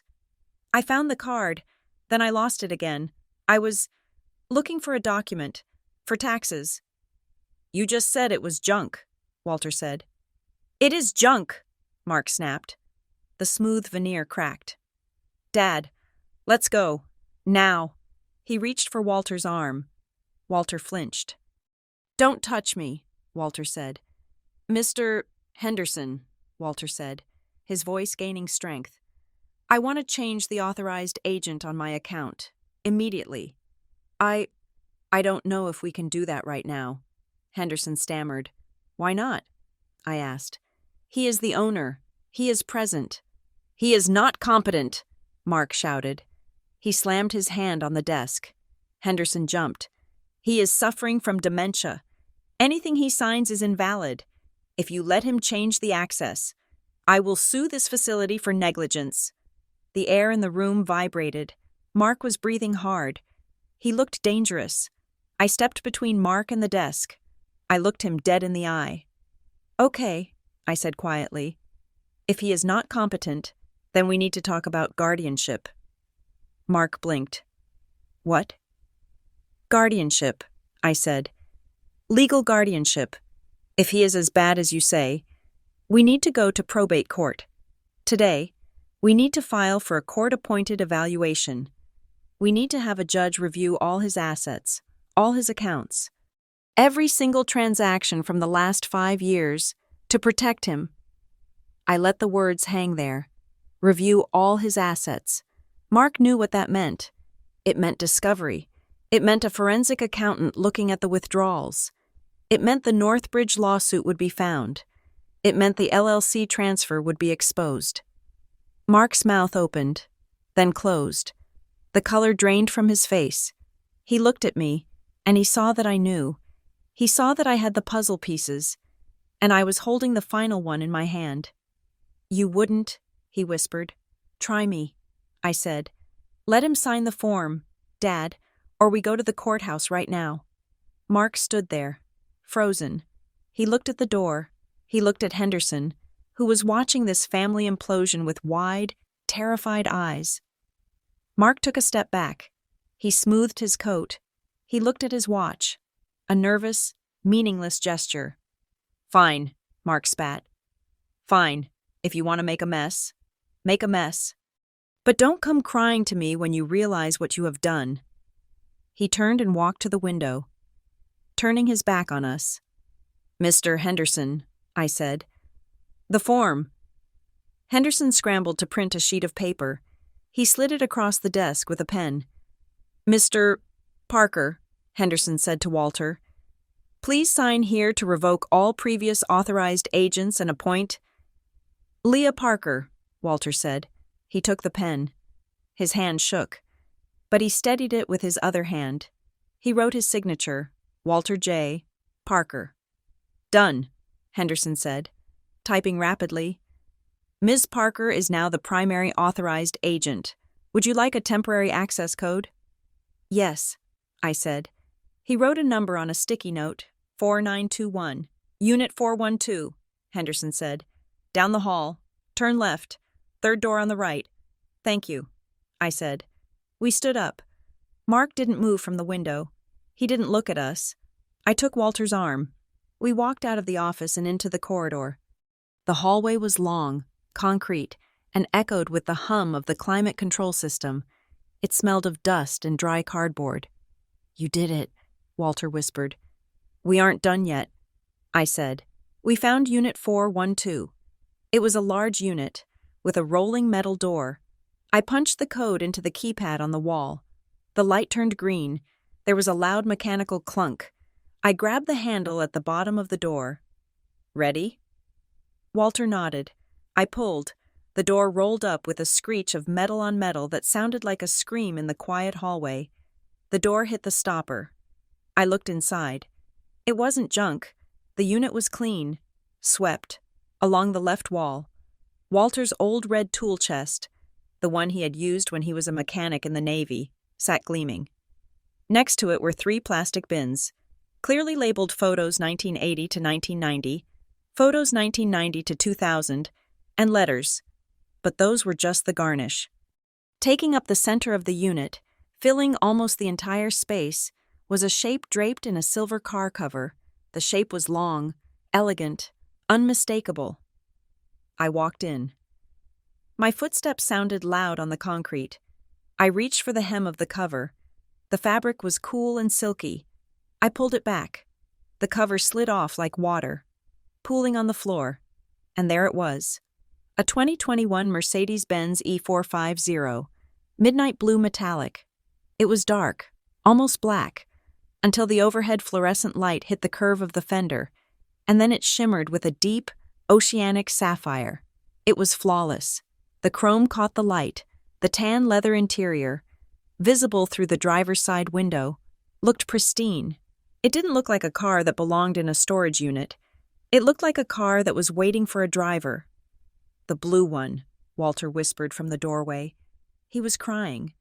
Silent tears tracked through the grooves of his face. "I told you, the blue one." "It is beautiful, Grandpa," I said softly. "I wanted you to have something safe," he said. "Something solid." I walked around the car. It was registered. It had plates. I checked the rear license plate. It had a frame that said, Sea-Watch Consulting Group. I felt a spike of anger, but I pushed it down. I walked to the trunk. "The envelope," Walter said. I put it in the trunk, under the mat, with the spare tire. I pressed the trunk release button on the key fob I had found in the bicycle. Click. The trunk lid popped open. The trunk was empty, immaculate. I lifted the carpeted floor mat. There, nestled in the well of the spare tire, was a white legal envelope. It had writing on the front in thick black marker. "For Leah, only." I picked it up. It was sealed with tape. "Leah!" The scream came from the hallway. I turned. Aunt Diane was running down the corridor, her heels clacking frantically. Mark was behind her, walking slowly, looking like a man marching to the gallows. "What are you doing?" Diane shrieked. She stopped at the door of the unit, her chest heaving. She looked at the car, then at me, then at the envelope in my hand. "You are stealing!" she cried. "You are stealing from your own family." "I am not stealing," I said. "This is Grandpa's car. He gave it to me." "He doesn't know what he is doing," Diane yelled. She was crying now. Big, hysterical sobs. "He is sick, and you are taking advantage of him. You are twisting his mind to get a fancy car. How could you be so selfish?" "Selfish?" I asked. "Diane, look at the registration. Look at the plates. Who owns this car?" "The family owns it," Diane screamed. "It is for the family, for emergencies. Mark explained it all to me. He said we needed to liquidate it to pay for Dad's care facility." "I am not going to a care facility," Walter roared. The sound shocked us all. Walter stepped forward, banging his cane on the concrete floor. The sound echoed like a gunshot. "I am not going anywhere," Walter shouted. "I live in my house. I pay my bills. And I bought this car for Leah." "Dad, please," Mark said from the hallway. He didn't come in. He leaned against the door frame, looking exhausted. "Don't do this here. People are watching." A couple down the hall, loading boxes into a van, had stopped to stare. Let them watch, Walter said. Let them see what a son does to his father. Leah, give me the envelope, Mark said. His voice was low, devoid of the usual charm.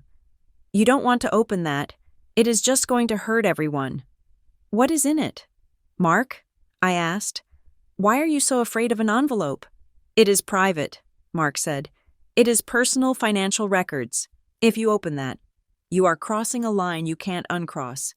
You are declaring war on this family. The war started when you forged his signature, I said. I didn't forge it, Mark said. I guided his hand. He was shaking. Leah, please, Diane begged. She reached out to grab my arm. Give it to Mark. Let's just go home. We can have dinner. We can figure this out. Don't ruin everything. I looked at Diane. I saw the fear in her eyes. She knew. Deep down, she knew Mark was a fraud, but she needed the lie. She needed the Parker family to be perfect, successful, intact. The truth was too expensive for her. I looked at Walter. He nodded. I ripped the tape. I pulled out the papers. The first page was a handwritten letter on Walter's stationery. My dearest Leah, if you are reading this, it means Mark has tried to take the car. I am sorry. I hoped I was wrong about him, but I prepared for the worst. The Mercedes is yours. I bought it with the money from the sale of the Sea Spray, my old fishing boat.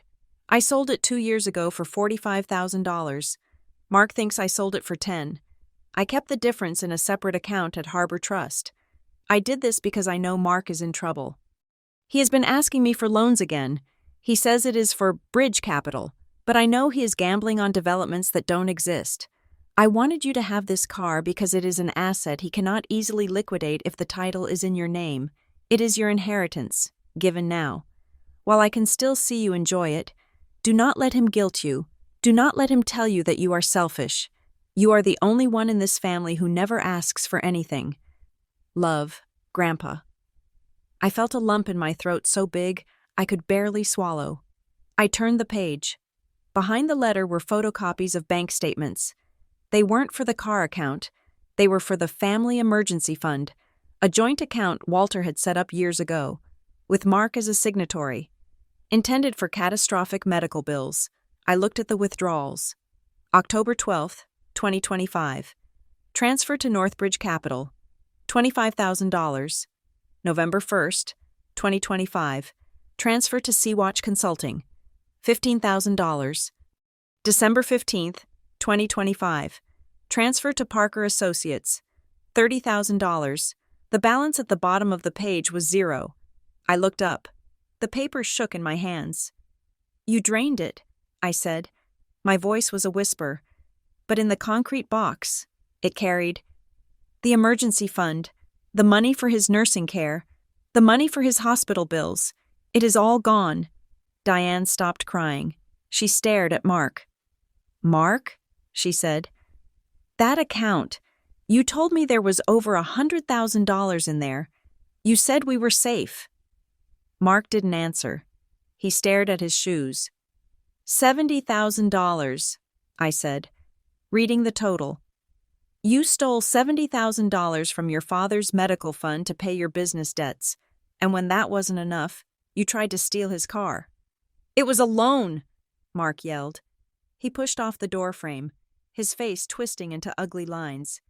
It was a short-term loan. I was going to put it back. The Northbridge deal was a sure thing. Once the zoning cleared, I was going to triple the money.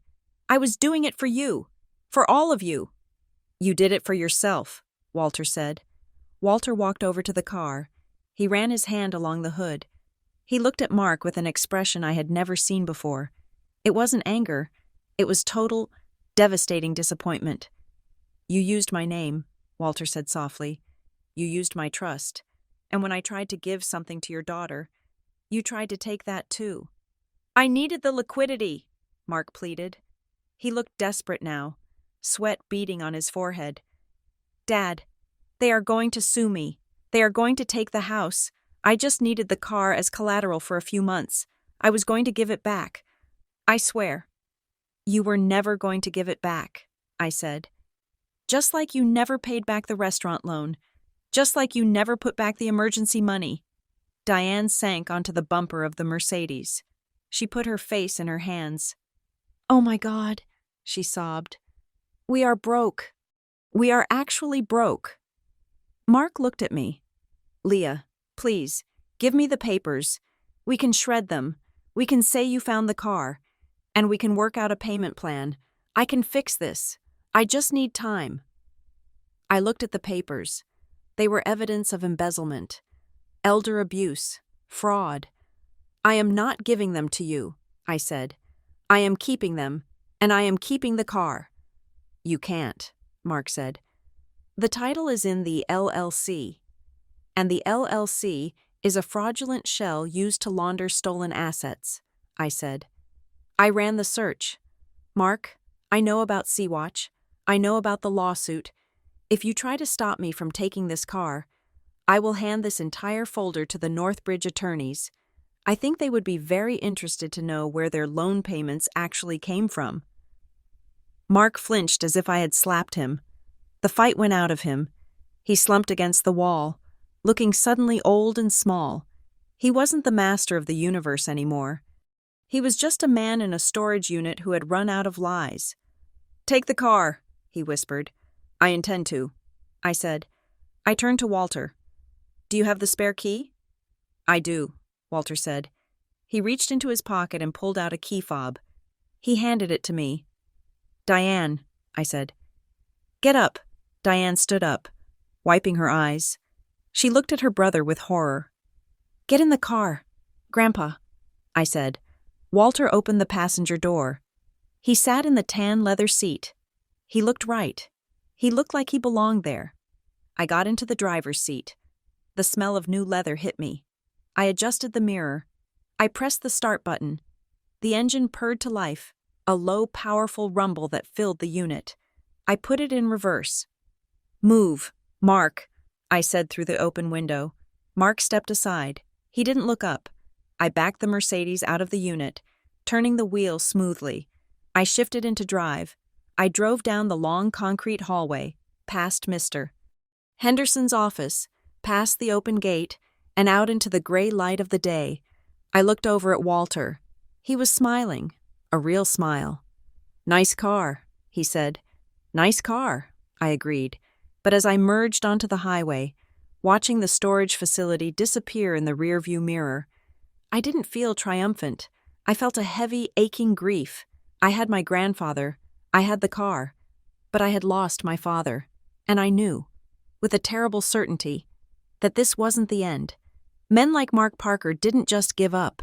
They regrouped, and when they came back aiming to kill. The adrenaline of driving the Mercedes out of the storage unit lasted exactly 20 minutes. It faded the moment I pulled into the driveway of Walter's house and saw my father's Range Rover pulling in right behind me, followed closely by a police cruiser. Mark hadn't given up. He had escalated. He didn't get out of his car screaming.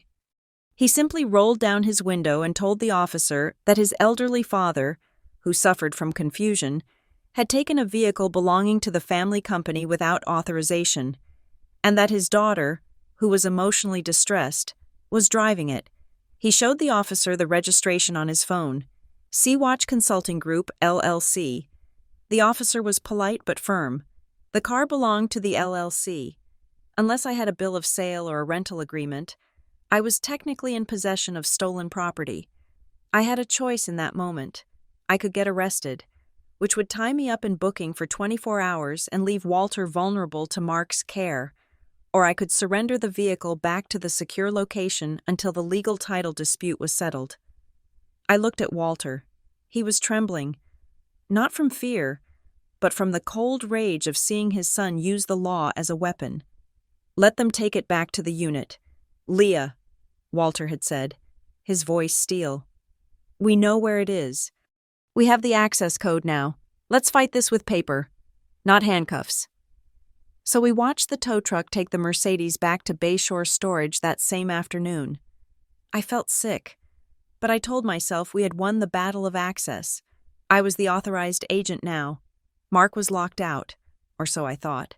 I got Walter inside the house and locked the door. I drew the curtains. The house felt like a fortress under siege, but it was warm. I took Walter to the kitchen. I didn't treat him like a victim. I treated him like a partner in a crisis. I put the kettle on. I set out 2 mugs. I put the folder of evidence, the letter, the bank statements, the VIN history, on the table between us. "We need to be precise, Grandpa," I said, pouring the tea. "To fix this, I need to know exactly how it happened, not the emotional version, the procedural version." Walter wrapped his hands around the mug. The steam rose up, softening the hard lines of his face. "He came over on a Tuesday," Walter said. "January 13th. He brought lunch. He was in a good mood. He asked about the boat money. He said, 'Dad, having that cash sitting in a low-interest savings account is a waste, and it is a liability. If you get sick, the state will take it.'" "And the car?" I asked. "I told him I had already spent it," Walter said. "I told him I bought the Mercedes. I thought he would be angry, but he wasn't. He laughed. He said, 'That is a great idea. Dad, a hard asset, but we need to title it correctly so it doesn't count against your estate limits.'" He used the word estate? "He used the word legacy," Walter said. He said, "Let's organize your legacy so Leah doesn't have to pay inheritance tax." He brought the papers the next day. Mr. Henderson was with him. "The notary?" "Yes, a quiet man. He didn't look me in the eye." Mark put the papers on the desk. He kept talking. He talked about how proud he was of me. He talked about how much you would love the car. He pointed to the lines. "Sign here for the insurance. Sign here for the title transfer to the trust." He called it a trust. "He called Sea-Watch Consulting a trust?" "Yes," Walter said. "He said Sea-Watch was the name of the family trust he set up." I wrote that down. Misrepresentation of legal entity. "And the emergency fund?" I asked gently. Walter looked down at his tea. "He brought those papers months ago. He said the bank was changing its security protocols, and I needed to authorize him to move the funds to a high-yield account. I signed a transfer order. I didn't look at the destination account number." "You trusted him," I said. "I trusted him," Walter repeated. "It was easier to trust him than to believe he was robbing me." I reached across the table and covered his hand with mine. "We have enough. We have the timeline. We have the intent to defraud." "Is it enough to get the car back?" Walter asked. "It is enough to get everything back," I said. The next morning, Monday, I didn't go to work. I went to the office of Rachel Wynne. Rachel was a solo practitioner in Harbor Glen, a woman with sharp glasses and a reputation for being terrifying in probate court. Her office was small, smelling of old books and lemon polish. She listened to me for 20 minutes without interrupting, taking notes on a yellow legal pad.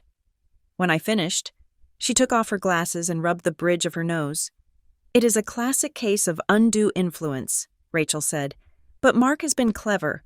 By moving the assets into an LLC, he has created a layer of corporate shielding. The car isn't technically Walter's anymore. It belongs to a company.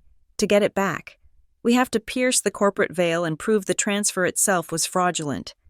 "He lied about what the papers were," I said. "He called the LLC a trust. That is fraud in the inducement," Rachel said. "If we can prove it, but it is his word against Walter's. And Mark will argue Walter has diminished capacity. We have a doctor's note saying he is fine. Mark will hire 3 doctors to say he isn't," Rachel said. She tapped the pen on the desk. "However, the notary is your leverage. A notary is supposed to verify that the signer understands the document. If the notary is an employee or associate of the beneficiary, Mark, that is a conflict of interest. It effectively voids the notarization." "The notary was Henderson," I said. "He works in Mark's building." "I will look him up," Rachel said. She turned to her computer. "If he is on Mark's payroll, or if Sea-Watch Consulting pays his salary, we have him.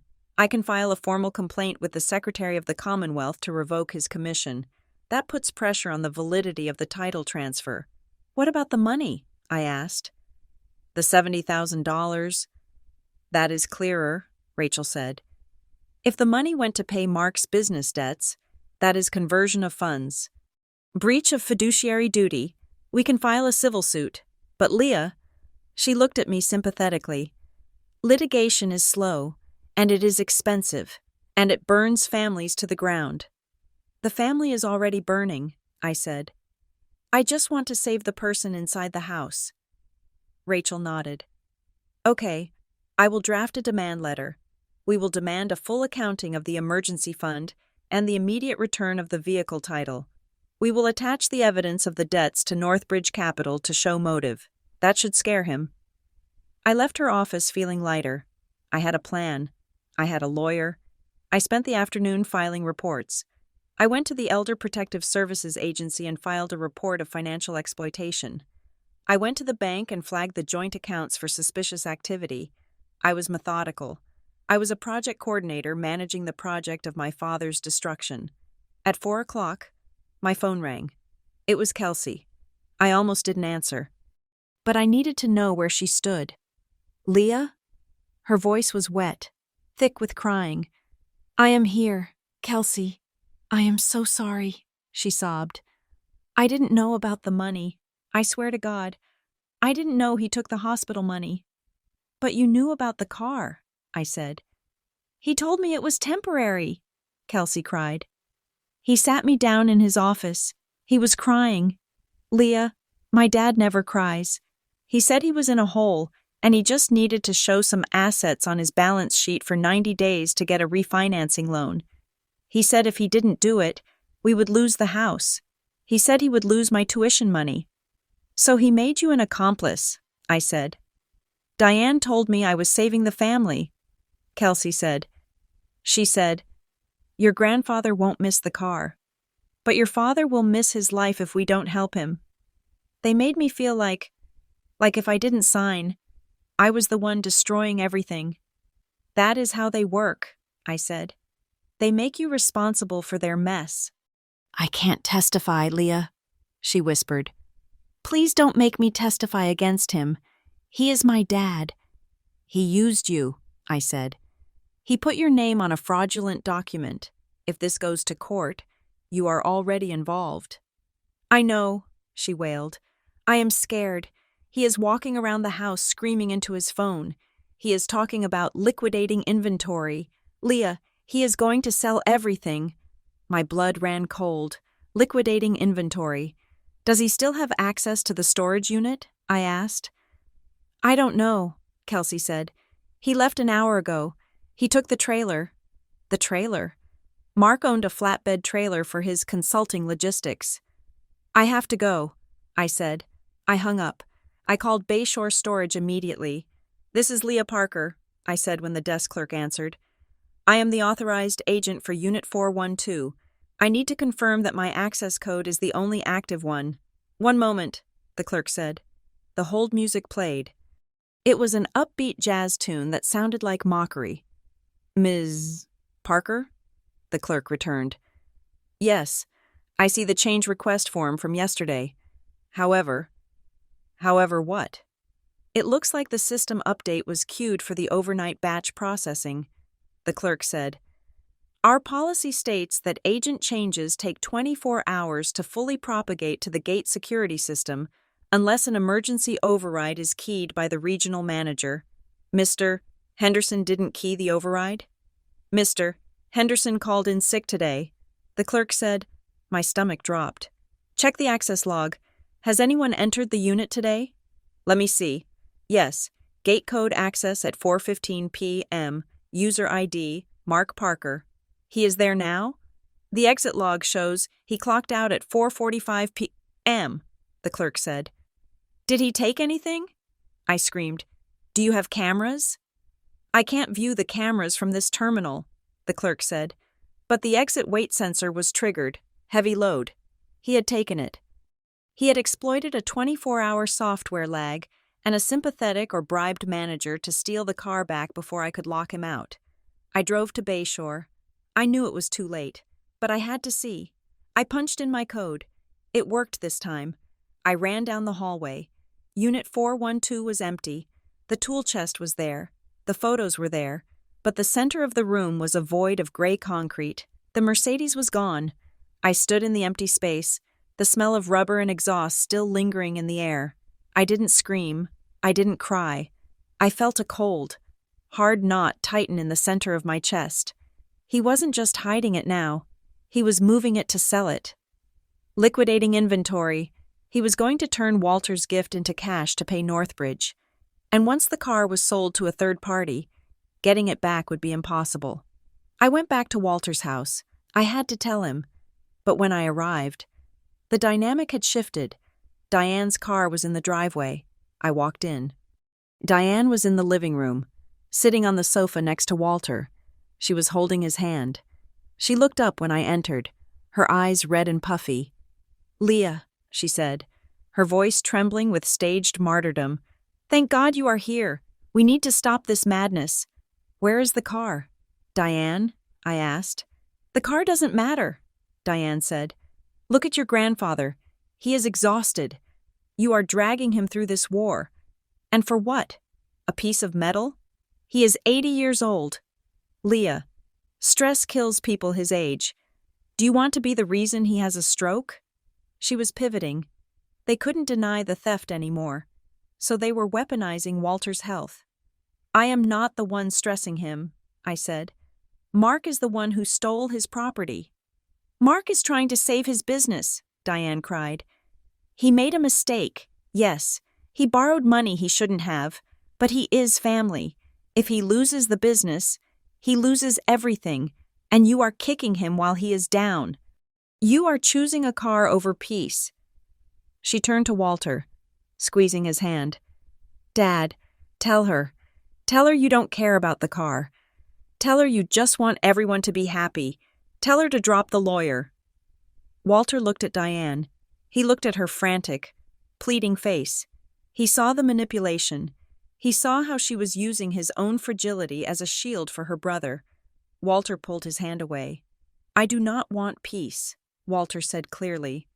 Diane froze. "What?" "I do not want peace," Walter repeated. "I want the truth. I lived my whole life keeping the peace. Diane, I let your mother spend money we didn't have because I wanted peace. I let Mark borrow and never pay back because I wanted peace. And look where it got us." He turned to me. His eyes were bright and fierce. "Leah," he said, "stop apologizing." I blinked. I'm not." "You are," he said. "You walked in here looking guilty. You look at Diane and you feel bad that she is crying. You worry that you are being too loud, too difficult, too dramatic. Stop it." He stood up, leaning heavily on the cane but standing tall. "You are the only one fighting for me," he said. "Do not apologize for the fight. If Mark sells the car, let him sell it, but do not let him sell you the idea that you are the bad guy." The words hit me like a physical impact. Do not let him sell you the idea that you are the bad guy. For 34 years. I had bought that idea. I had been the low-maintenance Parker, the one who absorbed the shock, the one who fixed the porch step so no one else would trip. I looked at Diane. "Get out." "Excuse me?" Diane gasped. "Get out of his house." I said, "Go tell Mark that the guilt trip didn't work. Tell him I filed the elder abuse report this afternoon. Tell him the bank accounts are frozen, and tell him if he sells that car, I will make sure the buyer knows it is stolen property." Diane stood up. She looked at me with genuine hatred. "You are cold. Leah, you are just cold." "I am dependable," I said, "and right now I am depending on the law." Diane stormed out. I sat down with Walter. We didn't speak for a long time. "He took it, didn't he?" Walter asked finally. "Yes," I said. "It is gone from the unit." "He will try to sell it fast," Walter said. "He needs the cash for the court date." "I will track it," I said. "I have the VIN. I have alerts set up on every auction site. I have the police report pending." My phone buzzed. I looked at it. It was a text from an unknown number. I opened it. It was a photo. It was grainy, taken in low light. It showed the Mercedes. It was parked in a small, cluttered garage. I could see stacks of crab pots in the corner. I could see a coil of yellow rope. It looked like a marine garage, a boathouse. Beneath the photo was a single line of text. Walk away and it comes back clean. Keep pushing and it goes into the water. I stared at the screen. The fear spiked first, cold and sharp. He was threatening to destroy the car, to sink it. But then, the anger came. It was a hot, molten thing that burned away the fear. He sent a picture, I said to Walter. I showed him. Walter squinted at the screen. Crab pots, he murmured. Yellow rope. He says if I walk away, he will bring it back, I said. He wants me to drop the fraud investigation. He wants me to unfreeze the accounts. He is bluffing, Walter said. He needs the money. He can't sink $40,000. He is desperate, I said. He isn't thinking about the money anymore. He is thinking about control. He is trying to hurt us. I looked at the photo again, the crab pots, the yellow rope. Mark didn't own a boathouse. He hated the water. He got seasick on the ferry, but he had a friend, a developer he was trying to impress. The one from Northbridge Capital? No. They were suing him. Who does Mark know with a boathouse? I asked. He doesn't have friends, Walter said. He has contacts. I zoomed in on the photo. In the background, hanging on the wall, was a calendar. It was too blurry to read the dates, but I could see the logo on the top. It was a blue anchor with the words, Seacliff Marina. Seacliff. That was 20 miles south.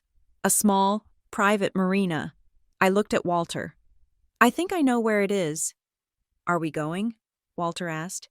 He was already reaching for his coat. No, I said. Not yet. If we go there and he is waiting, it becomes a confrontation he can control. He wants me to panic. He wants me to rush in. So what do we do? We make him believe he won, I said. We make him believe I am walking away. I picked up my phone. I typed a reply to the unknown number. You win. I can't do this to Grandpa. Bring it back, and I will drop the report. I hit send. Then I looked at Walter. Pack a bag. Grandpa, we aren't staying here tonight. Why? Because when he brings the car back, or when he thinks he has silenced me, he's going to come here to make you sign a new waiver. He is going to try to close the loop, and we aren't going to be here. Where are we going? We are going to find your car, I said. But on our terms. I grabbed my laptop. I grabbed the file of evidence. Mark thought the Mercedes was leverage. He thought he could trade the car for his freedom. He was wrong. The Mercedes wasn't the prize anymore. The prize was Walter's life, and I was going to burn Mark's entire house of cards down to save it. Let's go, I said. As we walked out into the cold night air, leaving the empty house behind, I felt a strange sense of calm. The project coordinator was gone. The sensible daughter was gone. The woman who got into the car was someone else entirely. Someone who knew that the only way to deal with a bully was to hit back hard enough that they never stood up again. We did not drive to Seacliff Harbor that night. My instinct, the hot, angry impulse that wanted to kick down doors, screamed at me to drive straight to the marina and confront Mark in the garage. But I was not just an angry granddaughter anymore. I was a strategist, and I knew that if I showed up at a dark marina at midnight, I was walking into Mark's narrative. He wanted me emotional. He wanted me reckless. He wanted a screaming match that he could spin as a family dispute. So I took Walter to a hotel. We stayed at a chain hotel near the highway, one with bright lights and a front desk clerk who didn't know our names. I paid cash. I turned off the location services on my phone. For 12 hours, we were ghosts, while Walter slept, a fitful, murmuring sleep. I sat by the window and planned. I didn't plan a rescue mission. I planned a deposition. I called Rachel Wynne, the attorney, at 7 o'clock the next morning. Do not go to the marina, Rachel said immediately, her voice sharp over the phone line. If the car is there, it is not going anywhere. If he moves it, he is compounding a felony. We need to freeze him. Leah, We need to make it impossible for him to breathe without hitting a legal wall. He thinks I gave up, I said. I sent him a text saying I was walking away. Good, Rachel said. Let him get comfortable. Let him think he has managed the crisis. That is when people make mistakes. We are going to invite him to a meeting, not a family dinner, a formal meeting, and I'm going to be there. He won't come if he knows you are there. Then don't tell him, Rachel said. Tell him it is a settlement talk. Tell him you want to discuss the terms of your surrender. I felt a cold shiver of satisfaction. Okay. And Leah, Rachel added, we are going to file a temporary restraining order on the bank accounts this morning. Not just the joint ones. We are filing an emergency motion to freeze the assets of Sea-Watch Consulting Group, citing fraudulent conveyance of the vehicle. By the time he walks into that meeting, his credit cards won't work. Do it, I said. We returned to Walter's house at noon. It felt strange to walk back in, like returning to a crime scene that had been scrubbed clean. I made lunch, I checked the mail, I acted normal. Then I sent the group text. To Mark, Diane, Kelsey, from Leah. Subject, resolution. Grandpa and I are home. We are tired of fighting. Please come over at 6 o'clock. We want to discuss how to move forward and put this behind us. We are ready to listen. It was the bait Mark wanted. He wanted capitulation.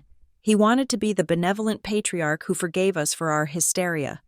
Mark replied 3 minutes later, Glad to hear you are being sensible. Lee, we will be there. Let's order Chinese food. I didn't reply. At 5:30, Rachel Wynne arrived. She was a small woman with steel gray hair cut in a sharp bob, wearing a suit that cost more than my first car. She sat in the corner of the living room, placed a leather folio on her lap, and waited. You are the witness, I told her. I am the record, she corrected. At 6 o'clock. The cars arrived. Mark walked in first. He looked refreshed, polished, wearing a cashmere sweater and holding a bottle of wine. He looked like a man who had won. Diane followed him, looking anxious but relieved, carrying a stack of takeout menus. Kelsey came last. She looked terrible. Her eyes were swollen, and she was wearing sweatpants, dragging her feet as if walking through deep water. Mark stopped when he saw Rachel. The smile didn't fall off his face. It just froze there, turning into a rictus of confusion. Who is this? Mark asked, gesturing with the wine bottle. This is Rachel Wynne, I said from the armchair where I sat next to Walter. She is an attorney. She is here to take notes. An attorney? Diane dropped the menus on the hallway table. Leah, you said we were resolving this. You said no more fighting. We are resolving it, I said calmly. Sit down. I am not sitting down with a lawyer present, Mark said, turning to the door. This is an ambush. Come on, Diane. We are leaving. If you leave, Rachel said, her voice quiet but projecting perfectly across the room. I will have a process server waiting at your office tomorrow morning with a subpoena for the financial records of Sea-Watch Consulting, and I will call Northbridge Capital to inform them that their collateral is currently subject to a fraud investigation. Mark stopped. His hand hovered over the doorknob. The name Northbridge hit him like a physical blow. He slowly turned back around. His face was gray. Sit down, I repeated. They sat. Mark took the sofa. Diane sat next to him, clutching her purse. Kelsey sat on the floor, hugging her knees, refusing to look at anyone. The room was silent. The grandfather clock ticked in the hallway. We aren't here to argue, I said. We are here to clarify the narrative. For the last week, you have told everyone that Grandpa is confused, that he is senile, that I am greedy, that the car was a mistake. I picked up the folder from the coffee table. I am going to read a letter, I said, and then I am going to show you a timeline, and when I am done, you are going to tell us the truth. Leah, please, Diane whispered. Don't do this. Read it, Walter said. I opened the envelope I had taken from the spare tire well. I read Walter's letter aloud. I read it slowly. I read the part about the fishing boat. I read the part about the separate account. I read the part where Walter wrote, "I wanted you to have something that couldn't be talked out of you." When I finished, the silence in the room was heavy and suffocating. "He sold the boat for $45,000, I said, looking at Mark. "You told the family he sold it for 10. Where is the other 35, Mark?" Mark didn't answer. He was staring at the rug. "I have the timeline," I continued. I laid the papers out on the coffee table, one by one. January 12th. Purchase of the Mercedes. Cashier's check from Walter Parker. January 14th. Storage unit rental. Cash. January 15th. Title transfer to Sea-Watch Consulting. Witnessed by Kelsey Parker. Notarized by Alan Henderson. January 20th. The birthday party. The bicycle. I looked at Kelsey. "Kelsey, did you know what you were signing on the 15th? Kelsey put her head on her knees. "No," she sobbed into her fabric. "He told me it was a tax form. He told me it was to save the house." "It wasn't a tax form," I said. "It was a theft." I turned to the next page. "October through December," I said. $70,000 withdrawn from the Family Emergency Fund, the money for Grandpa's nursing care, transferred to Parker Associates, transferred to Northbridge Capital. Diane made a small, choking sound. She looked at Mark. "Mark, you said the emergency fund was in a CD. You said it was locked up." Mark finally looked up. His eyes were bloodshot. The polish was gone. "I had to," he said. His voice was raspy. "I had to move it. The Northbridge deal. It is a sure thing. It is a 60-unit condo complex. Once the permit's clear. We are going to make $3 million. I just needed bridge capital. I was going to put it back." "You stole it," Walter said. "I borrowed it," Mark shouted, slamming his hand on the armrest. "I borrowed it to save us. Do you think I like this? Do you think I like hustling every day to pay for your house? Diane? To pay for your tuition? Kelsey? To keep this whole family looking like we are successful?" He stood up and paced the small rug. "I moved the car to protect it," Mark yelled, pointing at me. "Yes, I moved it. Because if Northbridge calls the loan, they take everything in my name. I needed an asset I could liquidate fast if the judge ruled against me. I wasn't stealing it from you. Dad, I was keeping it from the bank sharks until I could sell it and pay them off. I was going to give you the money back eventually." "Eventually," I said. "I was protecting the family," Mark said. He looked wild. "And you? You are blowing it all up. For a car. A stupid car." "It is not about the car," Walter said. Walter's voice was soft, but it stopped Mark's pacing. Walter leaned forward. He looked at his son. He didn't look angry anymore. He looked incredibly sad. "Mark," Walter said. "I have a question." Mark stopped. He was breathing hard. "What?" "If Leah had not thanked me for the bicycle," Walter said, "if she had just accepted it and ridden it home, would you have ever told her?" Mark froze. "Would you have told her that I actually bought her a Mercedes?" Walter asked. "Or would you have let her ride that old Schwinn for the rest of her life while you sold her inheritance to pay your debts?" The room seemed to hold its breath.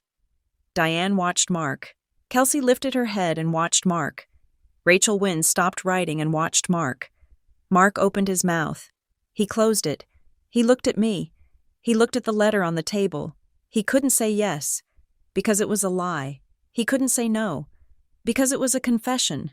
He stood there, trapped in his own silence, and in that silence, the last shred of my father, the hero, the provider, the businessman, dissolved. All that was left was a frightened man who had been robbing us for years. "That is what I thought," Walter said quietly. "It is complicated," Mark whispered. "No," I said. "It is actually very simple. You saw an opportunity. You saw an old man you thought was weak and a daughter you thought was compliant.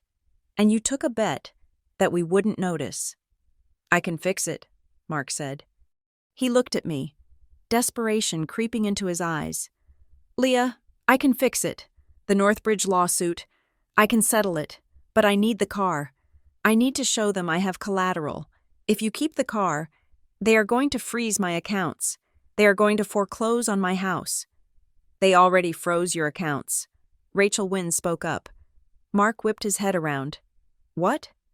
I filed the motion this morning, Rachel said calmly.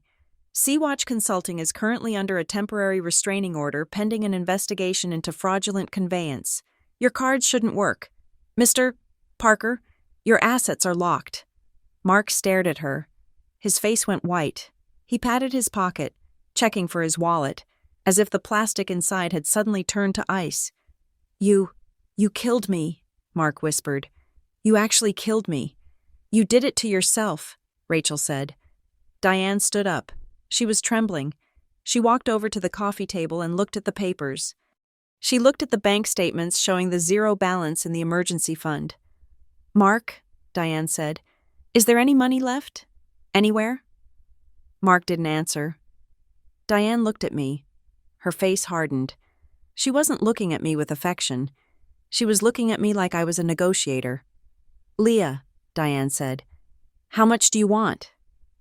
I blinked. What? The car is worth $40,000, Diane said, her voice shaking. I can take a loan against my house. I can get you the cash, 40,000, maybe 50. I will write you a check right now if you tell this lawyer to drop the motion. Diane, I said, stunned. Did you not hear what he did? He stole Grandpa's medical money. I heard you, Diane snapped.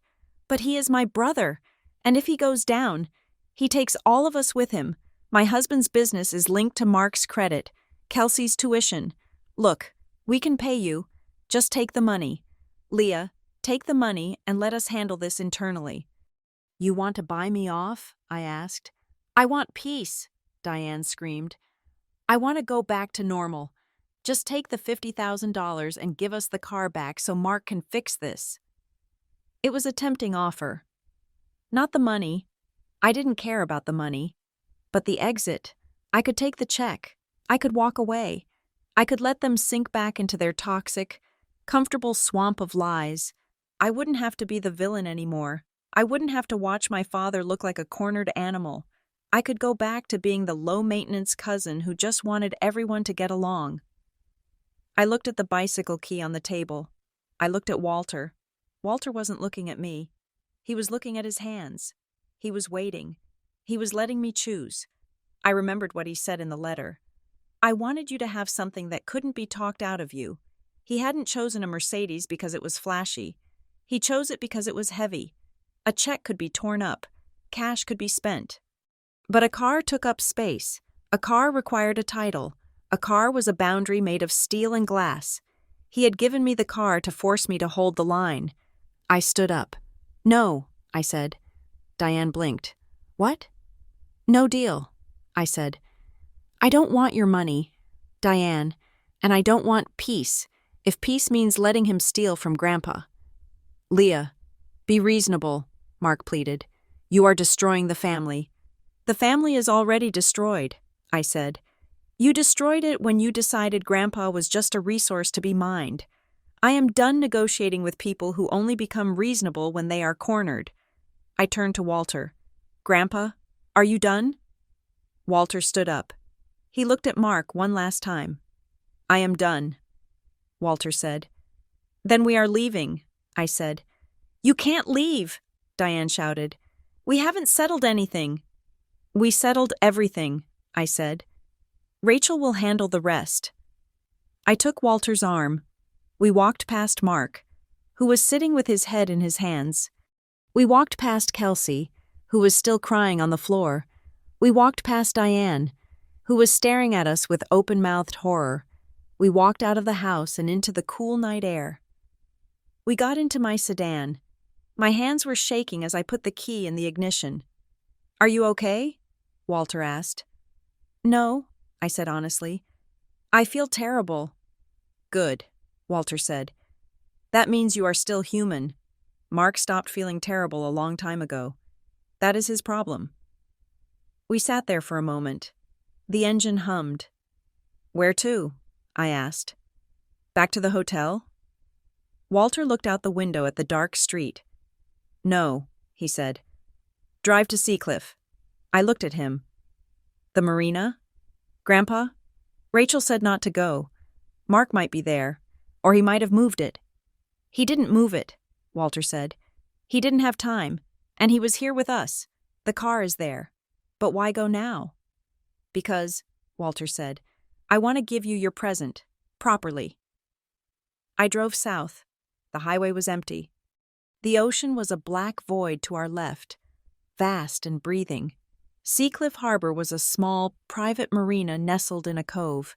It was dark, the only light coming from the security lamps on the pier. Turn left here, Walter directed. Behind the dry dock, I turned down a gravel lane. There was a row of corrugated metal garages, the kind used for storing boat trailers and winter gear. Number 7, Walter said. Mark rented number 7 3 years ago. He keeps his consulting files there. I saw the bill once. We pulled up to garage 7. It was dark. Do we have a code? I asked. No, Walter said. But Mark is lazy. He uses the same code for everything. Try his birthday. I got out of the car. The wind was whipping off the water, smelling of brine and diesel. I walked to the keypad on the garage door. I punched in 0814. The light turned green. My heart hammered. Mark really was that arrogant. He thought he was untouchable. I lifted the door. It rolled up with a heavy rumble. The garage was dimly lit by the headlights of my sedan. And there it was, the Mercedes-Benz E450. It was parked in the center of the garage, surrounded by stacks of crab pots and coils of yellow rope, just like in the photo. But it wasn't damaged. It wasn't underwater. It was spotless. It had been detailed. The paint gleamed like liquid ink. He cleaned it, Walter said, walking up beside me. He was getting it ready to sell. He wanted it to look perfect for the buyer. I walked into the garage. I circled the car. It was beautiful. It was a machine built for power and comfort. But as I looked at it, I didn't just see a car. I saw the lie Mark told at the birthday party. I saw the empty drawer in Walter's desk. I saw Kelsey's signature on the fraudulent title. I saw the zero balance in the emergency fund. This car was the physical manifestation of every secret my family had kept. Here, Walter said. He held out his hand. In his palm was the spare key, the one I had kept, the one he had given me in the storage unit. Take it, he said. I took the key. It was heavy. Sit in it, he said. I opened the driver's door. I sat in the seat. It smelled of leather and Mark's cologne. Faint, but there. I gripped the steering wheel. Walter leaned in the window. You have 2 paths now, Leah, he said softly. What do you mean? You have the car, he said. You have the evidence. You have the lawyer. You can take this car, drive it home, and let Rachel negotiate a settlement. You can let Mark keep his house. Let him pay us back slowly over 10 years. Let the family reset into an uneasy truce. He paused. Or, he said, you can drive this car straight to the police station. You can hand over the file. You can press charges for the theft, the fraud, the elder abuse. You can put your father in prison. I looked at the dashboard. The digital display flickered to life, showing the Mercedes logo. If I do that, I said, I lose them forever. Diane, Kelsey, they will never forgive me. No, Walter said. They won't. But if I don't do it, I said. He will do it again, maybe not to you, but to someone else. He will never stop. No, Walter agreed. He won't. He stood back. It is your car, Leah, he said, and it is your story. You decide how it ends. I sat there in the silence of the marina garage. To my left was the ocean. To my right was the wreckage of my family. In my hand was the key to a $40,000 symbol of truth. I put my foot on the brake. I pushed the start button. The engine roared to life. The headlights cut through the darkness, illuminating the crab pots, the ropes, the dust. I looked at the gas gauge. Full. I could drive home. I could park this in my sensible apartment complex, I could let Rachel Wynne handle the paperwork. I could let Mark fade into a disgraced, powerless uncle who we only saw at Thanksgiving. Or I could drive to the precinct. I could walk in and say, "My name is Leah Parker, and I want to report a crime." My phone vibrated in my pocket. I pulled it out. The screen lit up. Incoming call. Unknown number. I knew who it was. It was Mark. He was calling to beg, or threaten, or bargain. I looked at the phone. I looked at Walter, standing in the shadows, watching me with that fierce, proud love. I looked at the road ahead. I took a deep breath. I reached for the phone. I didn't answer. I didn't decline. I turned the engine off. The garage went silent. I sat there in the dark, the phone vibrating in my hand, the choice hanging in the air like smoke. I hadn't made the decision yet, but for the first time in 34 years, I knew one thing for sure. Whatever I did next, I wasn't going to be quiet about it. Thank you so much for listening to this story. It's been a wild ride with the Parker family, and I hope Leah's journey resonated with you. I'd love to know, what would you do in Leah's position? Would you take the car and let the family reset, or would you drive straight to the police station and hold Mark accountable, even if it meant destroying the family forever? Let me know your thoughts in the comments below, and please tell me where you are listening from. I love seeing how far these stories travel. If you enjoyed this, please hit that subscribe button for revenge stories so you don't miss the next drama. Until next time, keep your eyes open and trust your gut.